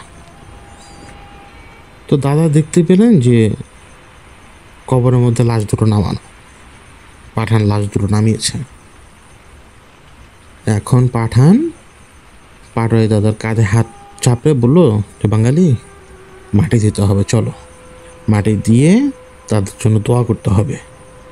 তো পাঠান পাঠান দাদাকে টেনে তুলে, দাদার গায়ে শক্তি নেই, কোনো কিছু নেই, দাদা পড়েও যান, আবারও পাঠান তাকে টেনে তোলে এবং পাঠানই মাটি দিচ্ছিল আর দাদা দু একটা মাটির ঢিল কোনো মতে কাঁপতে থাকা হাত দিয়ে ওই মাটি চাপা দেওয়া কবর উপরে দিয়ে দেয়। এবং সেখান থেকে পাঠান তাকে নিয়ে কিছু দূর আগায়, কিন্তু দাদা এত বেশি কাহিল হয়ে গিয়েছিলেন আর এত বেশি মানে তার শরীর ছেড়ে দিয়েছে, মানে এটা ভয় আতঙ্কে ক্ষুধায় মানে বেশ কয়েকদিন তো তিনি না খাওয়া, তিনি আর চলতে পারছিলেন না, তার চোখের সামনে দিনক্ষণ সব অন্ধকার হয়ে আসছিল। তো পাটোয়ারি দাদা আবিষ্কার করলেন যে তার গায়ে প্রচুর জ্বর এবং ভাবসা মানে মানে মানে ভাষা তার মনে আছে যে পাঠান তার পাশে বসে আছে, আগুন জ্বলছে, তার একটা বড় গাছের শিকড়ের নিচে বসে আছে, শিকড়ের মধ্যে হেলান দিয়ে দাদা বসা, দাদা গায়ে জ্বর, পাঠান দাদা গা মুছে দিচ্ছে। আর ভাষা এইটুকু মনে আছে, পাঠান কি জানি খুব তিতা কি জানি খাইয়ে দিয়েছিল। তো সকালে যখন দাদার হুঁশ আসে, দাদা নিজেকে ওই রাস্তায় খুঁজে পায় যেই রাস্তা থেকে ঘুরে তারা ওই সরাইখানার রাস্তার মধ্যে ঢুকেছিল, মানে ওই জঙ্গলের রাস্তায় ঢুকেছিল। মানে তাদের যে রুট, অরিজিনাল যে রুট, সেই রুটের সামনে দাদা নিজেকে খুঁজে পায়। আর সেই জায়গায় সেইখানে তিনি তার পাশে যত জিনিসপত্র তার নিজের ছিল এবং সওদাগরের যে জিনিসপত্র ছিল এগুলো দাদার পাশেই ছিল তখন, কিন্তু পাঠানে কোনো হদিস ছিল না। তো দাদা অনুভব করলেন যে তার গায়ে শক্তি আছে এবং তিনি পথ অতিক্রম করতে শুরু করলেন। এবং ঠিকই এক মাস পরে তিনি বাংলাদেশে তার যে গ্রামে আর কি আমরা থাকতাম সেই গ্রামে তিনি ফিরে আসেন এবং তিনি সওদাগরের পরিবারকে জানান যে বিহারের জঙ্গলের রাস্তা দিয়ে বৃষ্টির মধ্যে আসার পথে বাঘ আক্রমণ করে সওদাগরকে মেরে ফেলেছে। আর পাটোয়ারি চাচা মানে পাটোয়ারি দাদা তিনি জোয়ান ছিলেন, তিনি দৌড়ে গাছে উঠতে পেরেছিলেন, কিন্তু ওই গাছের নিচ থেকেই সওদাগরকে বাঘে আক্রমণ করে ঘাড় মোটকে ওনার লাশটা নিয়ে যায় জঙ্গলের ভিতরে। এই কথাটাই এলাকাবাসী জানতো আর এই কথাটাই আমি জানতাম। আমি যখন গ্রামে অনেক মানুষের কাছে ওনার ব্যাপারে জিজ্ঞেস করতাম তখন অনেক কথাও বলতো, আবার সেই সাথে এই কথাও বলতো যে পাটোয়ারি দাদা কিন্তু বিহারে ছিল, বিহারে তার সামনে তার সওদাগরের ঘাড় মোটকে বাঘ নিয়ে গেছে, ও বাঘের হাত থেকেও বেঁচে আসছে পাটোয়ারি দাদা। এই কথাই শুনতাম। তো আমি পাটোয়ারি দাদাকে সেদিন জোর করেছিলাম অনেক যে আপনার বাঘের কথাটা বলেন তো, আপনি বাঘ দেখলেন কীভাবে এবং আপনি বাঘের হাত থেকে বাঁচলেন কীভাবে। সবাই জানতে এইটাই, সওদাগরকে বাঘ মেরেছে। কিন্তু আমি একটা মাত্র বান্দাজে জানতাম আসল কথা কি, কারণ পাটোয়ারি দাদা কাউকে এই কথা বলেন নাই। এবং যেই বয়সে আবার উনি আমাকে এই কথা বলেছেন, ওই বয়সে মানুষ তো মানুষ তো আরও আগে অসুস্থ হয়ে ভুলভাল কথাবার্তা বলে। তখন উনি এই কথা যদি বলতো যে না সওদাগরের সাথে এরকম হয়েছিল, কেউ বিশ্বাস করতো না, বলতো যে বুড়ার বয়স হয়ে গেছে 100-র উপরে, এখন তো একটু উল্টাপাল্টা কথা বলবেই। ওই বিহারের ওই ঘটনার পর থেকে দাদার অন্তর কিন্তু অনেক পরিবর্তন হয় এবং দাদা ধীরে ধীরে এগুলো শিখতে শুরু করেন। এবং দাদা প্রায় পাঠানের কথা চিন্তা করতেন। শুধুমাত্র একদিন দাদা ওই পাঠানকে স্বপ্নে দেখতে পেয়েছিলেন, আর পাঠান তাকে বলেছিল বাঙালি ভালো থেকো। আর আজকে আমি এখন বুঝি যে ওই যে পাঠানকে তিনি দেখেছেন ওই পাঠান মানুষের ছিল না, সে ছিল জিন। পাটোয়ারি দাদার কোনো ক্ষতি ওরা করতে পারেনি কেন, এটা আল্লাহ ভালো জানেন। ওরা এই জন্য বারবার চেষ্টা করেছে পাটোয়ারি দাদাকে জাদু করতে, কিন্তু আল্লাহ তকদিরে যা লিখে রেখেছিলেন পাটোয়ারি দাদার সাথে তাই হয়েছে। এরকমই আপনারা শুনবেন যে বাঘে ধরে নিয়ে গেছে, ওই ব্যক্তি এসে বলবে বাঘে ধরে নিয়ে গেছে, অথবা সাপে গিলে ফেলেছে, অথবা সাপে কামড় দিয়ে মেরে ফেলেছে, লাশ আনতে পারিনি। কিন্তু বাস্তবটা তারা কাউকে বলার মতো সাহসই পায় না। কারণ বাস্তবটা যদি বলতো কেউ, যদি আজকে আমি কথা বললাম, আজকে পাটোয়ারি দাদা তো দুনিয়াতে নেই, কিন্তু যদি পাটোয়ারি দাদা ওই সময় এখানে এসে যদি বলতেন যে এই ঘটনা ঘটেছে, তখন সবাই বলতো কি জানেন, তুই সদাগরকে নিজে মেরে এখন গল্প সাজাচ্ছিস। বাঘে মানুষ নিয়ে যায় সত্যি, কিন্তু আসলে কি বাঘে নিয়ে যায় সব সময়? এটা তো যে ওইখানে ছিল সে জানে। ওই পাঠানের কল্যাণেই পাটোয়ারি দাদা বেঁচে ফিরে আসছে, এমন কোনো কথা আমি বলছি না, কিন্তু ওই পাঠানের কারণেই অন্তত 2টা লাশের খবর হয়েছিল, এবং ওই পাঠানের কারণেই ওই বনে এরপর আবার কোনো নির্দোষ ব্যক্তি হয়তো মরেনি। কারণ নির্দোষ ব্যক্তিকে এইভাবে ভুলিয়ে ভালিয়ে কিন্তু জঙ্গলের মধ্যে নিয়ে যায়, এটা সত্যি কথা। আপনাকে বুঝাবে যে এই রাস্তাটা, আরে এইটুকু তো চলে যাই, হয়তো অল্প একটু সামনেই, আপনার কাছে মনে হবে যে আরে ওই যে রাস্তা দেখা যায়, ওই যে রাস্তা দেখা যায়, মনের মধ্যে প্রচণ্ড আত্মবিশ্বাস, আর ওই তার আরেকটু এরকম একটু করতে করতে করতে করতে হঠাৎ নিজেকে পেয়ে যাবেন বনের মাঝখানে একা। আর যখন নিজেকে দেখবেন যে আপনি একা, হঠাৎ দেখবেন যে চারপাশের পরিবেশ বদলে গেছে, আর আত্মবিশ্বাস এক মুহূর্তে শূন্য হয়ে যাবে আপনার। শহরে থেকে অভিজ্ঞতা কখনো মিলবে না, আবার এই শহরের মধ্যে 4 দেয়ালেও অভিজ্ঞতার অভাব নেই। আল্লাহ আপনাদের সবাইকে ভালো রাখুক, সুস্থ রাখুক।